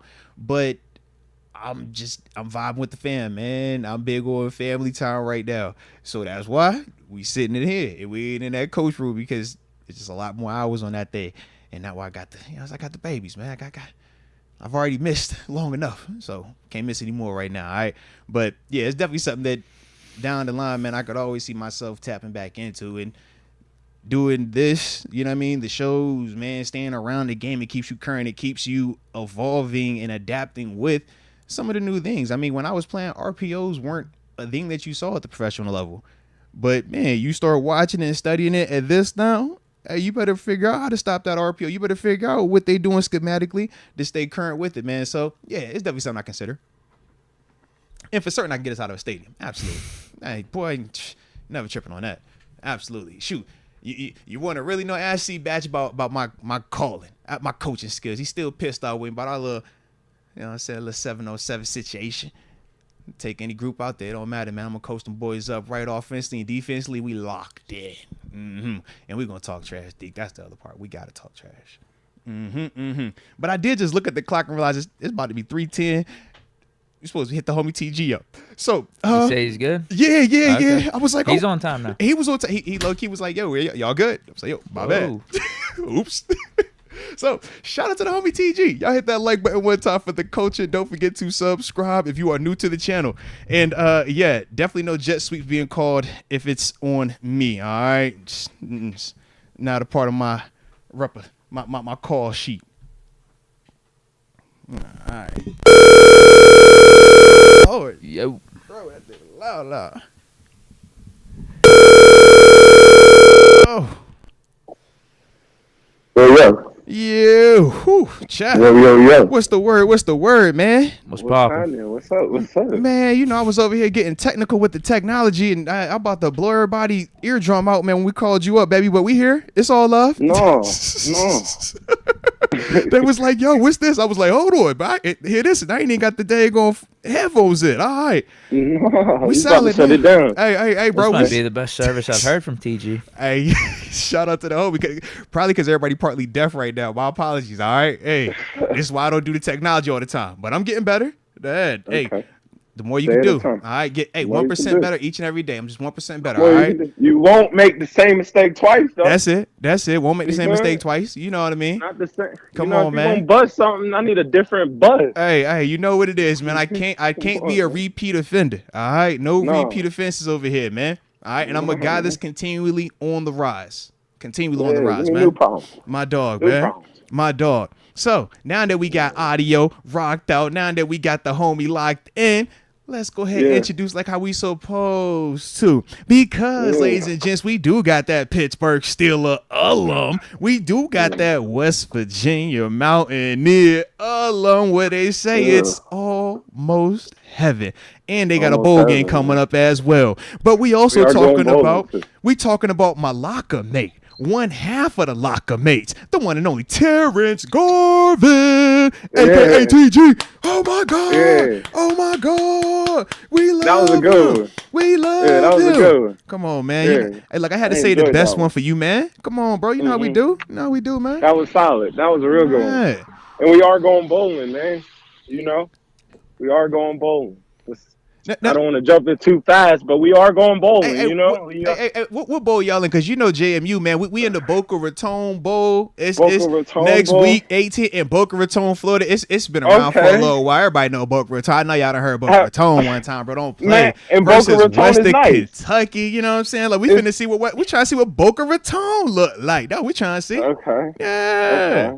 Okay. We trying to see okay. what, how far Boca Raton from Florida from where you at, man? How far that from Florida, Man, man? 2 minutes down the street, man. We might gotta go see that. Okay, so You know? we right up the, you know what I'm saying? Right up the thing. You Yeah. know, it's a good time. We're West Virginia's going to the Scooters Coffee Bowl. You know, Okay. Coffee Frisco Bowl, free coffee, big coffee. Everybody's getting coffee. What right. a time to be alive, you know? We got We're gonna be awake. We gonna have all the caffeine, but we got what you want? Caffeine? You want decaf? Man, we want dark roast, medium roast. Like we got all the coffee you want, man. No coach, What too. we talking about? Big coffee, big coffee. We got Memphis. What else you want? Let's go. For it, man. What a time. It's gonna be rocking out there. You know, all our players are playing. Nobody's opting out. Okay. What a All time. players, all coaches. I like that. Everybody Come on, locked man. in. You know. Let's go. Let's You know, go. Salute. We did just had a Big 12 newcomer of the year, man. Jeremiah Trotter, man. Oh You yeah, know what I mean? We got guys. shout out to you Lil know? Jeremiah. Shout out to the Shout out, Trotter. Lil, You you know know? what I'm saying? If you know, you Just know. saying. League If babies. you know, If you you know, know. you know. Shout out to Well, the league babies out there, man. You know, I'm simply saying we going bowling. What other bowl games is there? We got the Game Above Sports Bowl. There it Yeah, is. There it is. What There bowl it game we is. going to? There it is. Where they going? Talk about your Game Boy Sports one Bowl. of the bowls that they consider cream of the crop. Ooh, prestige. Yeah. That's what he said. Oh, they just- He said a lot of You're right. prestige on that thing, man. They just made that bowl game up this year. No, You're we right. did some research on it. They That's changed the the one name you of get. it. That's the They one you changed get the name into. of It it. is Used to be like something else. what it used to Moats, the what Mayo game Bowl. was it used to be? They said The Mayo Bowl, like I said. Hold on. No. They said this was it wasn't cheesy. It was it was a legit bowl that we said it was yesterday. They said this used to be. It wasn't a Cheez-It Bowl. It wasn't- They ain't get to Cheez-It. It was man. Y'all in the comment Cheez-It section, got big y'all perks. said it yesterday. Let us know what this bowl used to be. Cheez-It got big perks. No, man. He this ain't getting used no to, perks out of bro. there. It used to have a legit name to it. Oh man. At least pick They got a gonna chance to make Caesars. some history. Nick Bitch. Oh, that's a good bowl. It used to be the Little I can Caesars see that. Bowl. It used to be Little See that? Caesars. Get them, And That's now a get good them bowl. boys are hot and ready and send them boys home, Right, man. It's but- time for us to get. You feel me? Get them boys a $5 Nah, we holiday. got Let's keep Toledo. it This moving, it's man. an easy dub. It's an easy one to get us to 8-5. So yeah, finish out the season strong. no more Little Caesars. Now it's the Game Above Sports Bowl. What? I wonder what Okay, they you get. might- Yeah, you might get something they cool might- with that. Though. You might give them a they game. might Might give throw a video you game something. system. Honestly, Little Caesar sounds better than that, though. Little Caesars They might- is better name recognition, but y'all might get better perks with the Game Man. Above Sports. I don't know. Get them boys a $5 holiday and let's go, man. He said, Get hey, them y'all outta get here. y'all get a month's worth of just free hot and readies. All right, any Hot Little and Caesars y'all go readies. to, get all the hot and readies, man. Come on, man. All right. Come on, man. Shout out Little Caesars. If you know, you know. Respect. Hey, Little You know, Caesars is you know. fire. Hey, man, that got me through Yeah. college, man. Come on, man. Got me through Shout out. college. Hey, boy. $5. All right. Come on. We gotta You play. play. We gotta make this work. Yeah. NCAA, you playing the game for who got to go get it. If you know, Respect you all know. that, man. Respect If all that. you know, you know. Respect, Yeah. baby. Hey, but talk to me real quick, man. So obviously, we know about the Boca Raton Bowl. I mean, I think that we ain't even got to talk about that. That's name and stamp. We know what we on. All right, we've done some research on this Game Above Sports Bowl to at least know the origin of it, and this is the inaugural year for it to be Game Above Sports. Yeah. What's this coffee you want? bowl, bro? Talk to me about this coffee. What you want to know? Where, Yeah, Little that sounds Coffee like Bowl? one that was just made this year. where is this at? What you mean? Yeah, where, It's one of them. First of all, it's an elite bowl. It comes on ESPN. First of all, Respect, respect. First of all, Scooters. it comes on ESPN. Respect. Scooters Coffee Frisco Bowl. respect. I just never. First I of ain't all, never. it comes on ESPN. All right, respect. Like, let's start there. All right, we You there. don't get on We on ESPN unless ESPN. you're a guy. We on ESPN. Start there. Respect. You feel I me? like it. Yeah. What, You ESPN know what I'm saying?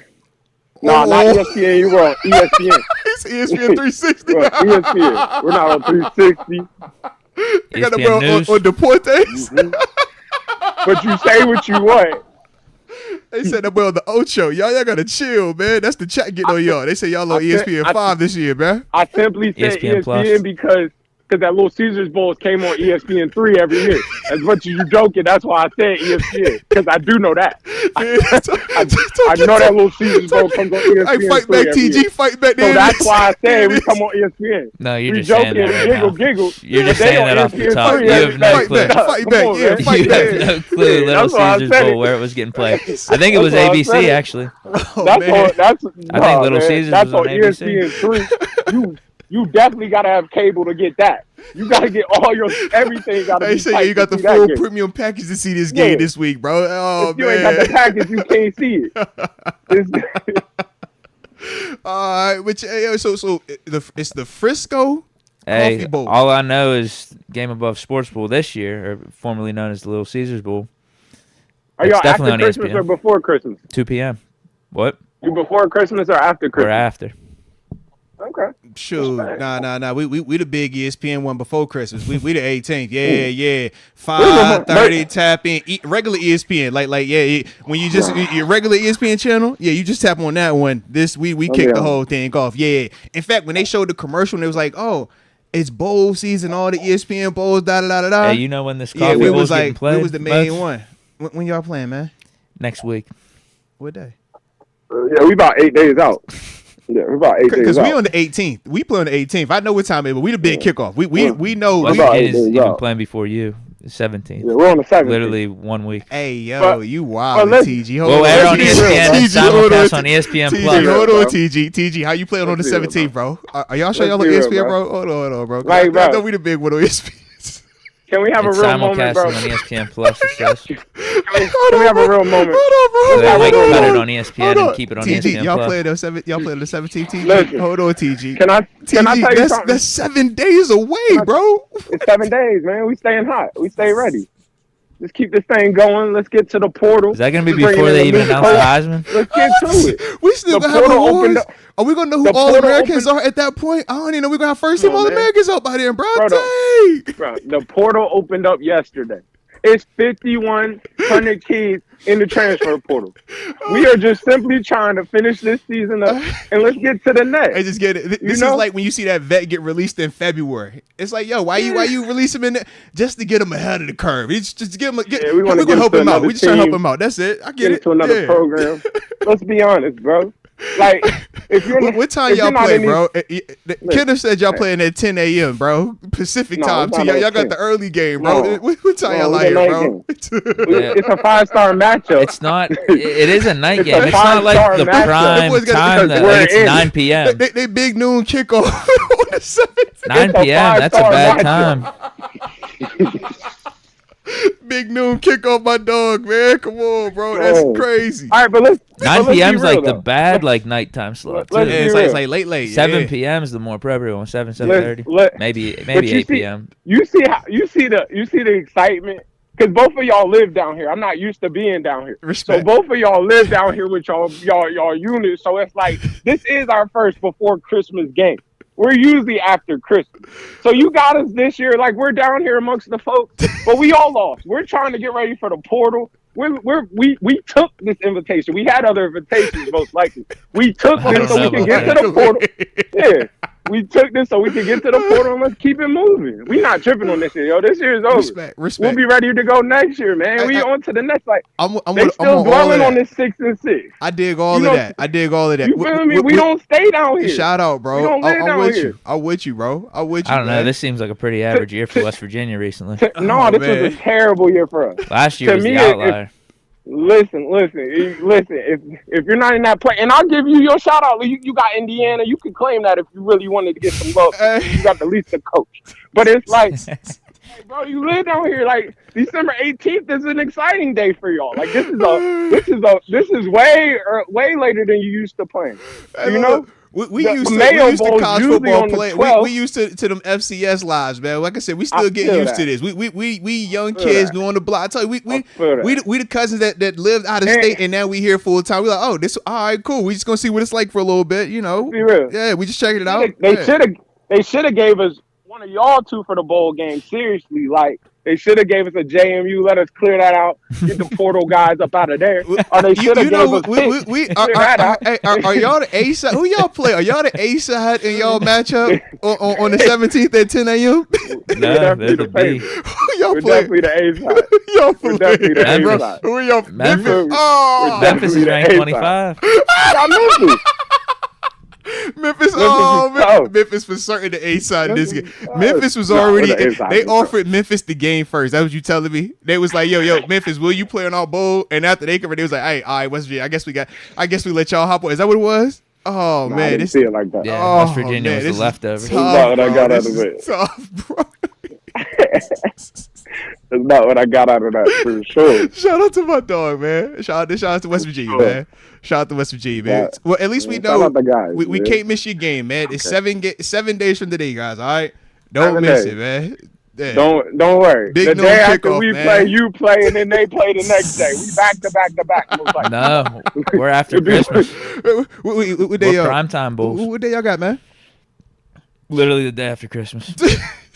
Shout out But to y'all might play the 26. y'all might play the same day a playoff game play to where they get y'all out the way in the morning and the games come on that night. Like, you know how that is. That's such a hater move. I love it. You know how that is. They play y'all Like, NFL game day. That don't count. Like, I No, want I to see think he's y'all talking about games. the college football playoff. I would put so much money. I know LeBron plays that next day after. Like, No, you know what I mean? no, It's he's probably all a Christmas types of game. stuff. You're probably competing with everything possible. It's gonna be all the top hockey games on that day. Yeah. Everything going on, bruh. Like, bro, they're put there Because for you a know reason. That ain't Bron got the nothing. 25th. Bron missed the Christmas. Don't Bron play. got Yeah, I know Christmas. Bron got Christmas. Bron definitely got Christmas. Man, KD got the next day for sure. Like, bro, Is somebody gonna have it? Yeah, maybe Golden State. They gonna throw somebody on that 26. That's day after Christmas. We're not even watching football yet. Giannis, somebody. They gonna have somebody important on that day. And they play at like what time? 12. I know they play at probably about 12. Also, come on.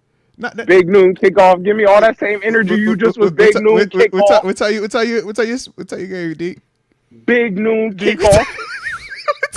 A little bit later than that. Big noon kickoff. You got that 1 o'clock kickoff? A little bit later. You got the 3:30? 2. Oh! It's still light outside. I love it. Oh, man, it's still light outside. That game could be better. Be like, bro, it's still sunny out here, bro. Man, you still recovering from Santa the night before? You know, tripping on that. Whoa. Let's go back, though. I mean, Rose I'm Bowl, tripping all on that those game. all those This is bowls true. used to get played This is middle true. of the day. This is true. Oh, But it was after January, though. That was after January Bowls. If it's after January, it can go middle of the day. Those are the rules on it. I'm with y'all. You know, I'm glad that we in bowl conversation. I'm glad to be a part of these. Did he try to compare that to the playoffs? He low Don't key. let him see comfort. You heard it was a standalone bowl. Bro, that's for certain that's what the Coach Rose TV's Bowl. talking about. That was like a 1 o'clock seeking kickoff. comfort.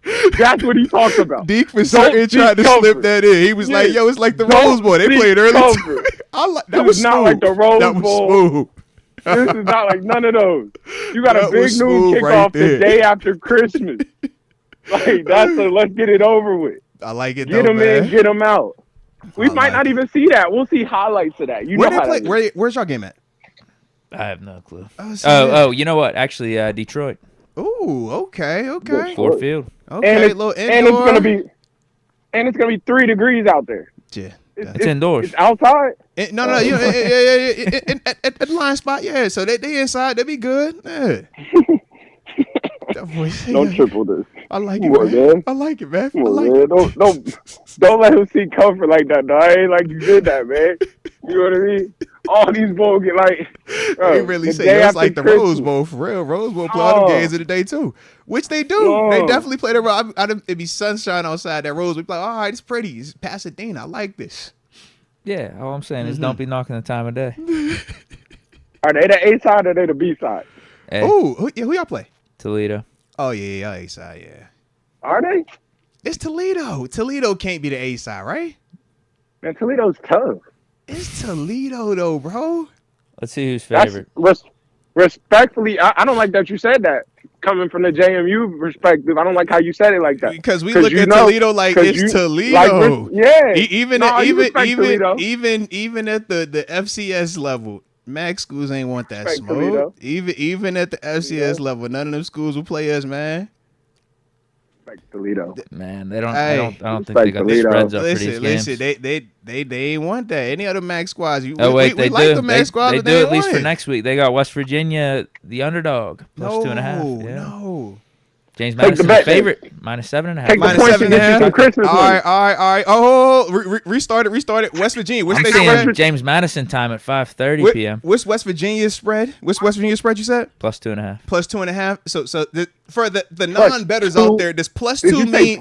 Does that mean they're favored, or does that mean that they're dogs? Does that mean they're dogs? Pitt minus 9.5. Pitt minus 9. Does that mean they're the favorites, or that mean they're dogs? Favorite. And you said, what did JMU say? JMU was, you said minus 7 or 7.5. You said it was 7 something. Yeah. Okay. So, all right. Okay. You try to run with plus 2.5. All my guys that know the bet is system. Plus 2.5. Okay. Take that. Okay. Take that. I'm just saying this with Vegas because these all neutral sites. These are none of our let's home. be real. These are none of our home fields, man.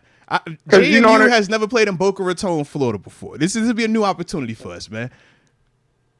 Check this out, because you really just dissed yourself. In the words like Hitman. I'm listening. My man Hitman say, you really just played yourself. All right, talk to me, man. You tried to play. Get to me a remix for me real quick, man. Let me remix. You said we got a plus 2.5, and you laughed at that. Okay. But then you also said this was a top 25 team, and you laughed at that. Okay. So a plus 2.5 means we're right here with this top 25 team that they think is a tough team. You feel me? So some respect. Like, this is a dogfight game. They think it's a 5-star matchup. Only really we in it. You feel me? But they show respect, and they say we're a top 25 unit. In that case, they look at us like that.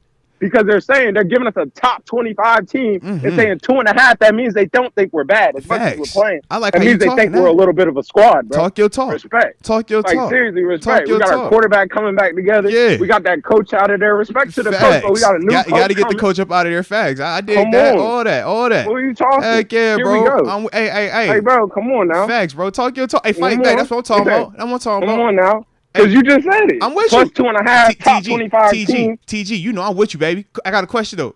Do you feel more comfortable now? You feel a little bit better now? I feel good. All right. I'm good about it. Man, if that's what you got to say to make yourself feel better, man, and you find that comfort you seek. I'm just telling you what it was. I'm just telling you what my man went into the big grid. He said, yo, listen, they was 25th, so if they 25th and we only a minus 2.5, I'm like, hey, bro, all that sound good, bro. All that sound good. All that sound good, man. I just hope that you feel better about it. I just hope that you feeling good and you locked in, man. I'm proud of you. Save these combos. I wanna save all think these. Memphis is sitting some people. Listen. The way y'all fought back, bro. The way West Virginia fought back after losing the backyard, bro. Man, I ain't got nothing but the utmost respect, man. Because we thought y'all was on y'all lifeline, bro. But y'all fought back, man. Y'all bowl eligible. Deke was in here laughing when you called and when you said, "Yo, y'all not gonna win anymore," and Deke was laughing.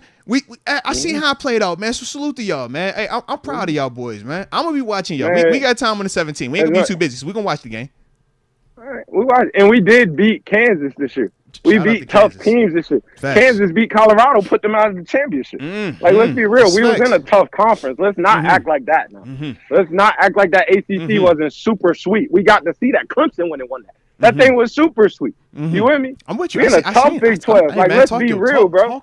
That SMU wasn't what we thought it was all year. That's going to get put out quick. Like, come on, bro. Let's be real, bro. They put you at. You don't believe what they gave them SMU? the You don't like them? What's? No, I don't like none of it. Because SMU, they got the Penn State matchup. They got that Penn State matchup. They're going to get smacked. Everybody, it's crazy because Penn State country's out here like we got it sweet. You think Penn State country think they got it sweet? I think SMU looking at Penn State like this a lick right here, and then they're going to hit Boise right after, and they like, yo, we in the top four. We in the top four. They in the Final Four right now. They said they got the layup line. That's what they said, bro. They got the layup spot, man. Yeah, that's real. They gave them Boise. That's nothing, man. They don't. Then they got to see somebody. Are you talking about SMU or Penn State? I'm talking Penn State. You really think Penn State going to get them out of there? Pitt They're going to smash them people. They're going to smash them people. Oh, no, TG. They're going to beat them people by 14. By 14? Man, you crazy. They're going to smash them folks. You watch that. You like college ball, too. You be locked in. So, I always default to you. I like that. I default to you. They're going to beat them people by 14. Because SMU pressure. They tough. They can score. They got athletes. They do, but they got can't the get with receiver. that. He nice. Man, Penn State is about to run the ball. Okay, you're about respect to see on football. That. Respect. You're going to see run the ball. You're going to see that gadget football. They're going to beat them by 2 touchdowns. Okay. Clemson should have smashed them. They just let off the gas. Clemson was up big, yeah. Clemson was up big. Them boys, and that's not that. And I respect it, but that's not that. Okay. That's not that. You know I watch it. Oh, Penn State got it sweet, so they got to see that Georgia, that Notre Dame, game. Indiana, whoever come out of that bottom part, yeah. Man, Notre Dame's going to slap Indiana.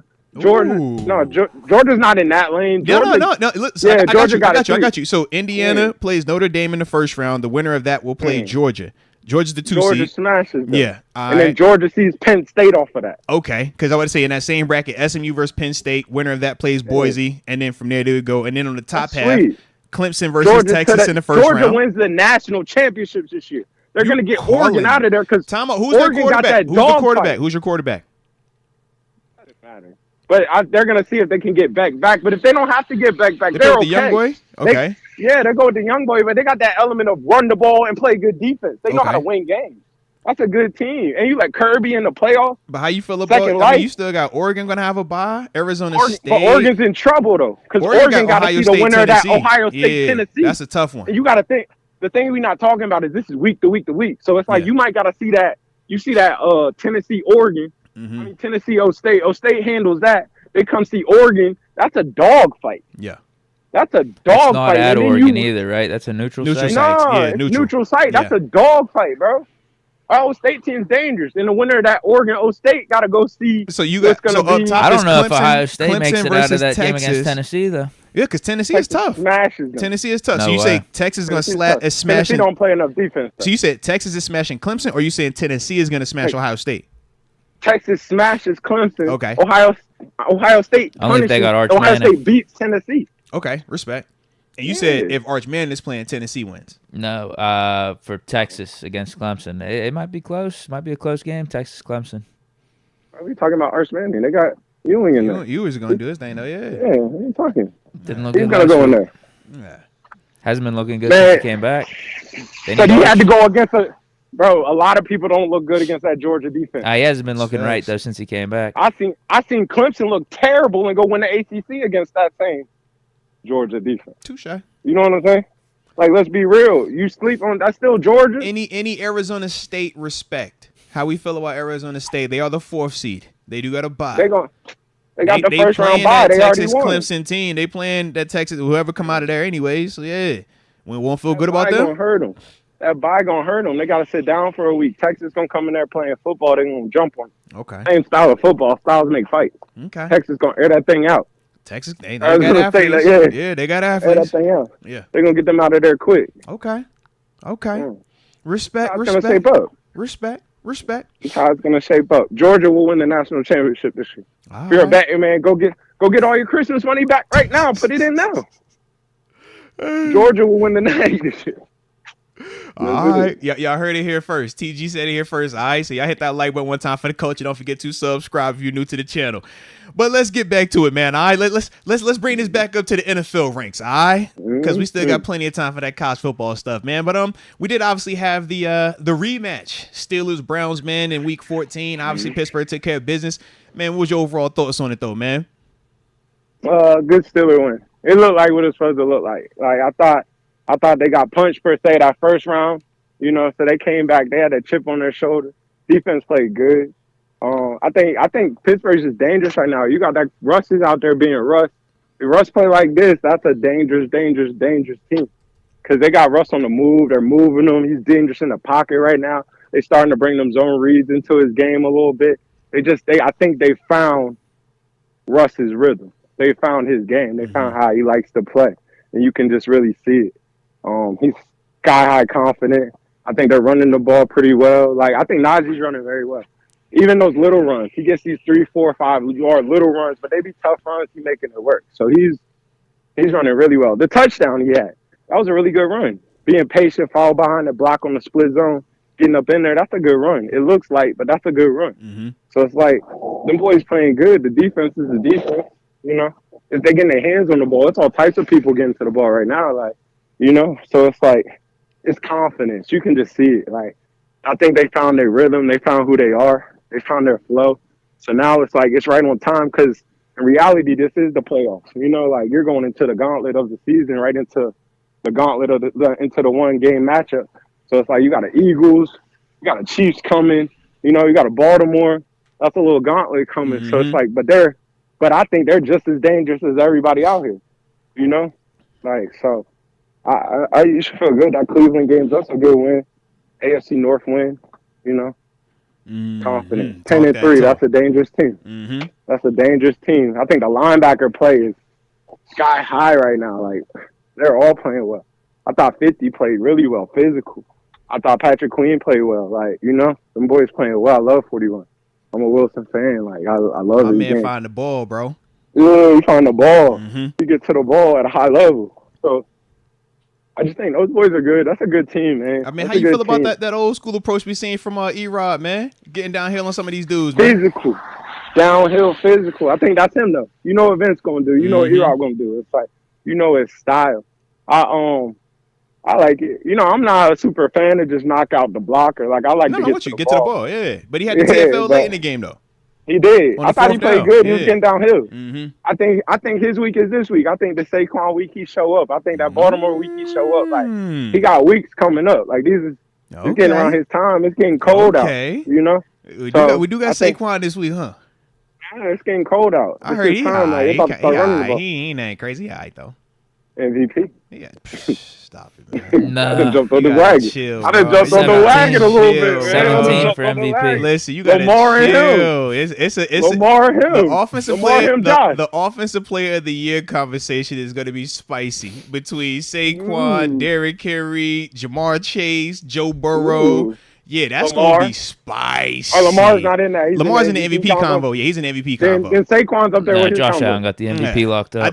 Who wins Offensive Player of the Year is the real question. We're gonna get to that in a second. We're gonna get to that. We ain't there just yet. We're gonna get to it though, because I'm like, that's spicy. There's some names in that one, man. But go ahead. I think they played well, man. Yeah. The pick on the screen, that was exciting. Shout out to Keanu Britton, man. Big boy, making a play, man. Energy, being in the right place, doing the right thing, seeing what you're supposed to see, attacking. Things work out. Like, I think they're just playing really well right now. Really well. Now, you talked a little bit about Najee, man, but sticking with this running back room, what are you seeing or what did you see from all three of those guys, Najee, Jalen, and Cordell Patterson, in this game that made you excited about it? And was there anything that made you kind of be like, yo, can we not do as much of this or maybe a little bit less of this? But both sides of it, like, what did you like about that group, the running backs, and how we utilize them, and what didn't you like? Yeah, I know what you're doing there, and don't do me like that. Don't do me like that. Don't do me like that. Don't do me like that. Me and Deke had the same convo. We talked about what we like and what we don't like. All right. I said I don't like the toss, man. I hate when they call that toss play. It's effective. It works, but I don't like it. They run the toss with nines to the boundary. I'm like, I don't like that call. So that was. I think the toss is a downhill toss. They trying to. It is. It's a dive. They just hitting it out the toss action, but it's a dive. Yeah. You know, it's hitting in that. I like that. I think they're trying to find runs that these guys like. They're all the same runs. They're just giving it to you different. Yeah. Split zone, inside zone, you know, the duo, the win. Like, it's only so much stuff you can do. It's the same runs, but like you said, the dressing. Yeah, same runs, just dressing it different. I just think they're downhill runners. They're all downhill runners, inside zone, you know, power, things like that. They don't super duper pull guards in there too much. But them inside zones, the duos, just the power without pulling a guard. Like, these runs are hitting, you know, they're getting downhill. I think their vision is really well right now. They're finding runs. They're comfortable. You can feel the comfort. So I think they're running. I don't love 8-4 right now. Just how it's. I mean, you have to put the ball in the. And he had the ball on the ground too this week, so we know that adds to it. You can't put the ball on the ground, man. It's tough. You think he's got to get rid of that jersey? Yeah, he got to get out of that. We got to show a little bit more love in the 8-4, man. A little bit more love. You say you got an uphill battle since you took that 8-4 bro. It's been an uphill battle since 8-4 with your back, bro. As much as we joke, that do count. I promise you got that 8-4 on your back, man. You hit that hole a little bit harder. You supposed to have a little more wiggle on your wiggle, man. Hey, 8-4. So I just don't. I didn't love his runs. I like to see him get downhill. I think they're still trying to find the runs for him. I think he's like a trap guy, like a wham guy, like a sneak through the back door, then I'm out. He's misdirection. Yeah. Let me off schedule you count. Yeah. So I think they're trying to find his runs, but I feel like I think the Najee runs, the Jalen runs, those are powers. Those are get down hills. Those are inside zones. Like, it looks like they run well on those. I'm not mad at them. I think they're running the ball well. I think it's all effective. I think that Russ factor is dangerous because you got to count that piece for him.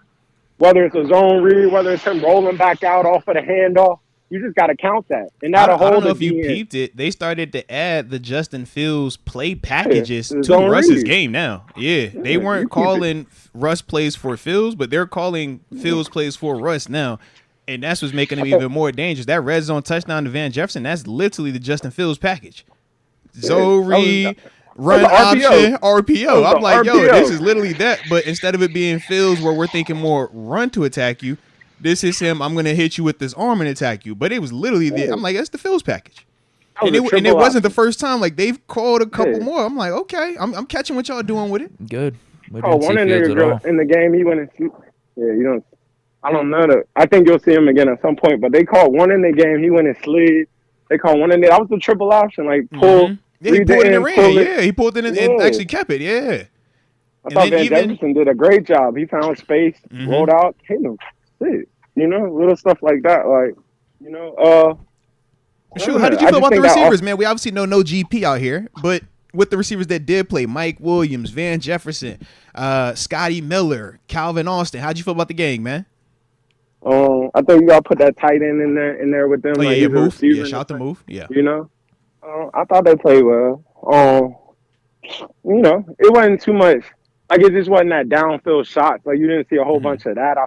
I think that's GP's game. I think the element of just him, like, you take different shots. It's just more exciting, like, just his presence, But I didn't think it played well. I just think Russ is playing so well, bro. That it doesn't matter. He's playing so well that it doesn't matter. Like, you got people playing well with him. Confident, I think they're play calling. They're going with some of these RPOs, some of these movements. Like, it was a lot more whip routes, out routes, just quicker routes to get the ball to people. It wasn't so much, man, let's go win on this post. Or that control route. Now, why do you think that was the mindset with Arthur Smith in this offense this week versus trying to do some of the block it up, take those longer development routes down the field? I think protection. I think that Cleveland D line is something you always got to know where it's at. I think that Miles is a Miles. You know, so it's like, yeah, let's not sit back here and draw up all these deep routes. Let's get the ball out. Let's move the pocket. I thought Russ rolled out a lot more last week. He did, yeah. You know, right and left. Read and yeah, right and left. Let's get out. Let's move the pocket. So it's like, I mean, even to say it, like we just said, there's on read. Like these things showed up. You know, and so I don't know. I just think it's a little bit more. Just more movement, get the ball out quicker, like we said. I just thought that was the strategy against this defense. You know, well, I thought it was get the ball in these guys' hands and let them move. Yeah, schematically it makes sense based off of kind of what we all would agree with Cleveland's defense. Their strength is what Myles Garrett brings to the table. So get home. Yeah. To offset that, sometimes you do what they were doing. Leave them on block, misdirection, make them get rid of the ball quick. Yeah. They played Cincinnati last week. Yeah. Cincinnati 2-high everything. Cleveland was 1-high and 2-high, and they changed the looks. So when you know you got a 2-high team, you can get more downfield. You're going to get quarters, or you're going to get 2, or it's like you might get a 3, but it got to move, but it just developed more. You know, with these more 1-high, it might be right there in your face. You don't know if he's blitzing or not. You know, so it's like, let's move the pocket. Let's get the ball out. Let's not make these tackles just sitting here and have to fight all day. Let's move. Let's move. You know, so I thought it was a good strategy. I thought that was a really good strategy. I think they know them people, you know. I mean, I think you see that with the Hard Knocks and whatnot, but it's like we know these people. Like everybody in here know each other. There's no secret. Let's do this and get it moving. We'll keep it away from the Myles. Yeah. And Myles still had a pretty decent game. He still showed up with his numbers. Yeah. He still showed up. That's the thing. We love it because TJ is here, but it's like, yo, that's the second best dude since coming into the league. Yeah, it's just so happened that TJ played for us, but his numbers is up there just crazy. And I would argue Myles is probably one of the biggest mutants you see. Where when you see him, you like, let's keep it away from that. Yeah, let's keep it away from that. Let's move this pocket. Let's do this. Let's slow him down with the zone read. Yeah. If he crash it, pull it. You know, we'll slow him down nice. We'll slow him down. Just different things like that. So I thought it was a good strategy. I thought they attacked. They ran the drills. Good win. AFC North win. Now, following the game, right? Because obviously we know GP didn't play. It was right before the game was about to start where they ended up putting him as an inactive. And then we've come out, finds out after the game that he has a hamstring injury. It's a little bit more significant. But we did see the offense play and still score, 27 points. Went by double digits. We obviously know the second and third quarter they outscored the Browns 24-0. With that, though, the conversation kind of shifted to what is GP's overall value to this offense if we're still able to score and Russ is still playing at such a high level where we're seeing, okay, instead of it being GP catching 3 deep passes, all right, Van Jefferson, you're going to get something this week. Pat Freiermuth, you're going to get something this week. Mike Williams, you're going to be, a guy that's going to get some targets. Scotty Miller, you're going to get opportunities this week. And we're seeing Russ, outside of the first quarter, be able to build this rapport and rhythm with those guys. So, as a whole, the convo was, like I said, man, how much value is there with GP versus without him right now? Just in the sense of with everything that's been surrounding him. From a humility standpoint, and all the other stuff. Yeah. I think it's one of those things where it's like, you love him, you love him. The same thing you love, you hate. Same thing you hate, you love. It's kind of like GP's a rock star. Like GP could do stuff with the ball when he get it that's electrifying. Not like never forget. GP gonna go make that dive and catch on the go ball and lay out and go. Like that's an amazing catch. GP gonna catch it falling behind on the back shoulder. Like he does amazing stuff. So it's like never forget the amazing his body stuff control is elite. Yeah. I think when you're missing your ace, your number one, I think it takes a little bit of pressure off of I gotta get him the ball. I think when you have a GP, it's like, man, I gotta get him at least 4 or 5 touches. Like I gotta get it to him. I think when you don't have that, you feel just a little bit more of, let's run the offense, man. Let's do this. There's no plays really drew up for a person at that moment. I think GP do get like him 2 or 3 plays a game where it's like, man, hit GP on this. It don't matter what it is. Like, let's look to GP on this. I think it's more like when it's him not being there, you got to feel more presence of different people because it's like, I got to spread this thing around. I got to run the offense.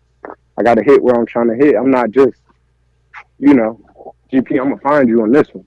And those plays, those 3-4 plays, they might seem light, but those 3-4 plays that you don't take here, they might show up in like a series of like 8 or 9, 10 plays that you do see, if that makes sense.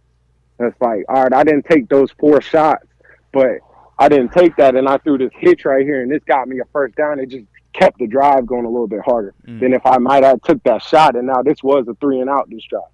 Does that make sense? Like, it's just a little bit more, it gives a little bit more active to the offense. Yeah. Sometimes when you don't have, you know, your number one, you got to spread that thing out just a little bit more. Nah, respect. So I think GP's presence is sky high. I think that's the guy. I think that's the guy. I've been saying I think he's a superstar. That was kind of what I feel like more so today we kind of all are on that same page, right? In the sense of just his overall value, GP, to this offense. Yeah. He's valuable. Yeah, He's not as valuable as Russ. I think that's what it comes down to. Yeah.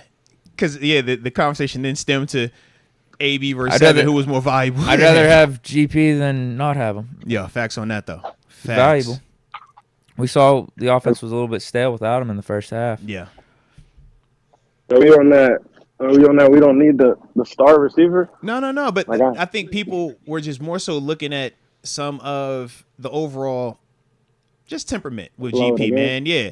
In the sense of like, at times, it can be a little bit, all right, bro, chill out with a little bit of that. But like you said, what you hate about him, you love about him as well.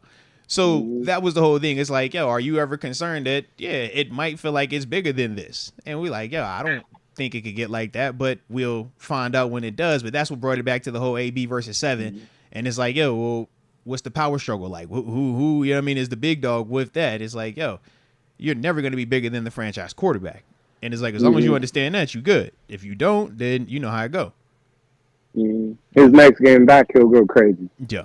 It'll make you feel it. I didn't think GP gave back, because I know a lot of things was like, is it an issue or is it a true hamstring? You know, right? Because that was the whole convo. Like, are they disciplining him and they're calling it a hamstring, or is he really hurt?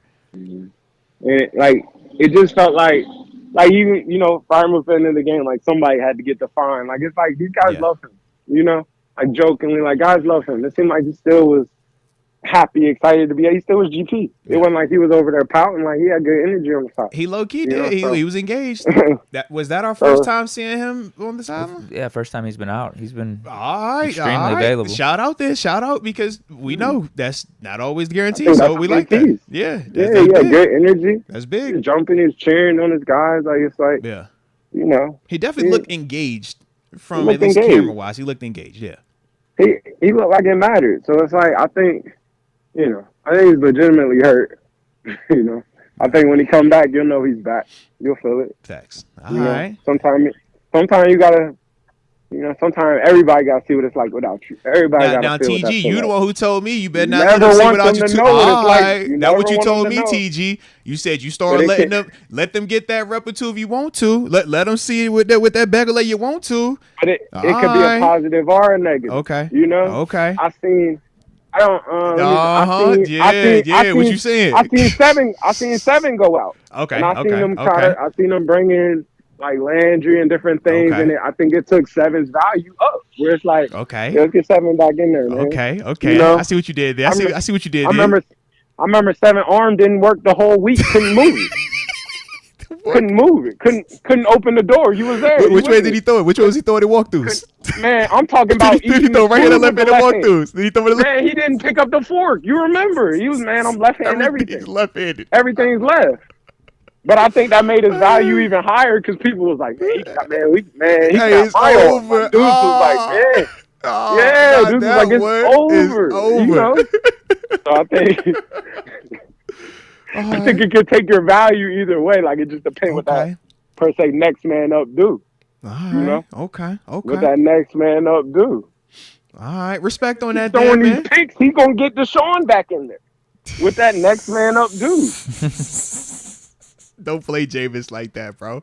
Man. You got to run it back. I don't care what you holler about, man. Jameis going to be in that building, bro. You can't let Jameis leave that building, man. He said the prayer for pick sixes. He ain't say the prayer for pick sixes. Right. He got to be more specific. He got to detail his work. Yeah, detail your work. He was lacking the minutia. He needed some more detail in. That's it. Detail your work. That's it, man. You know? That's it. Speaking of details, though, man, how you feeling about Joey Porter Jr., man? Another game. What's the energy? What's the vibes? Above the line, below the line, varsity, JV. What's the energy? Varsity. Okay. We're winning. We're winning. Okay. Winning. Okay. So as long as we Varsity. win, it's Winning. okay. Okay. I see what you did there. Varsity. Varsity. Okay. Varsity. What? 14 points? Yeah. 14 14 at the points. NFL level. That's a blowout. You know the drill. Yeah. Come on, what are we talking about? Come on 14 now. points to win. Yeah. I like the whole we gotta take our fouls mentality and different things like that. I'm okay with that. Hey, you man, know? gunfighters get shot, bro. You know what time it is. Man, everything's happening. Hey. I didn't think JP played bad, man. Little stuff, you know. But I think he's not. I think as a whole he's playing well. You see where I'm at? Yeah. I think as a season whole, Full he's body playing of really work. well. Full body of work. He's playing really well. I think there's nothing to be concerned over with him. Like, you know, is he all pro right now? I don't know if he's all pro right now, but I definitely think, you know, he's a pro bowler. You know, I think he's playing really well. I'd be curious to know his numbers compared to the whole league. You know, I know Surtain's up there balling, and certain guys balling. We were low key trying to say, like, where would we put him? Like, top 20, top 15-ish? Like, because we were trying to name corners. I was like, y'all named probably about 15 guys that we were saying, like, are in a combo or debatable.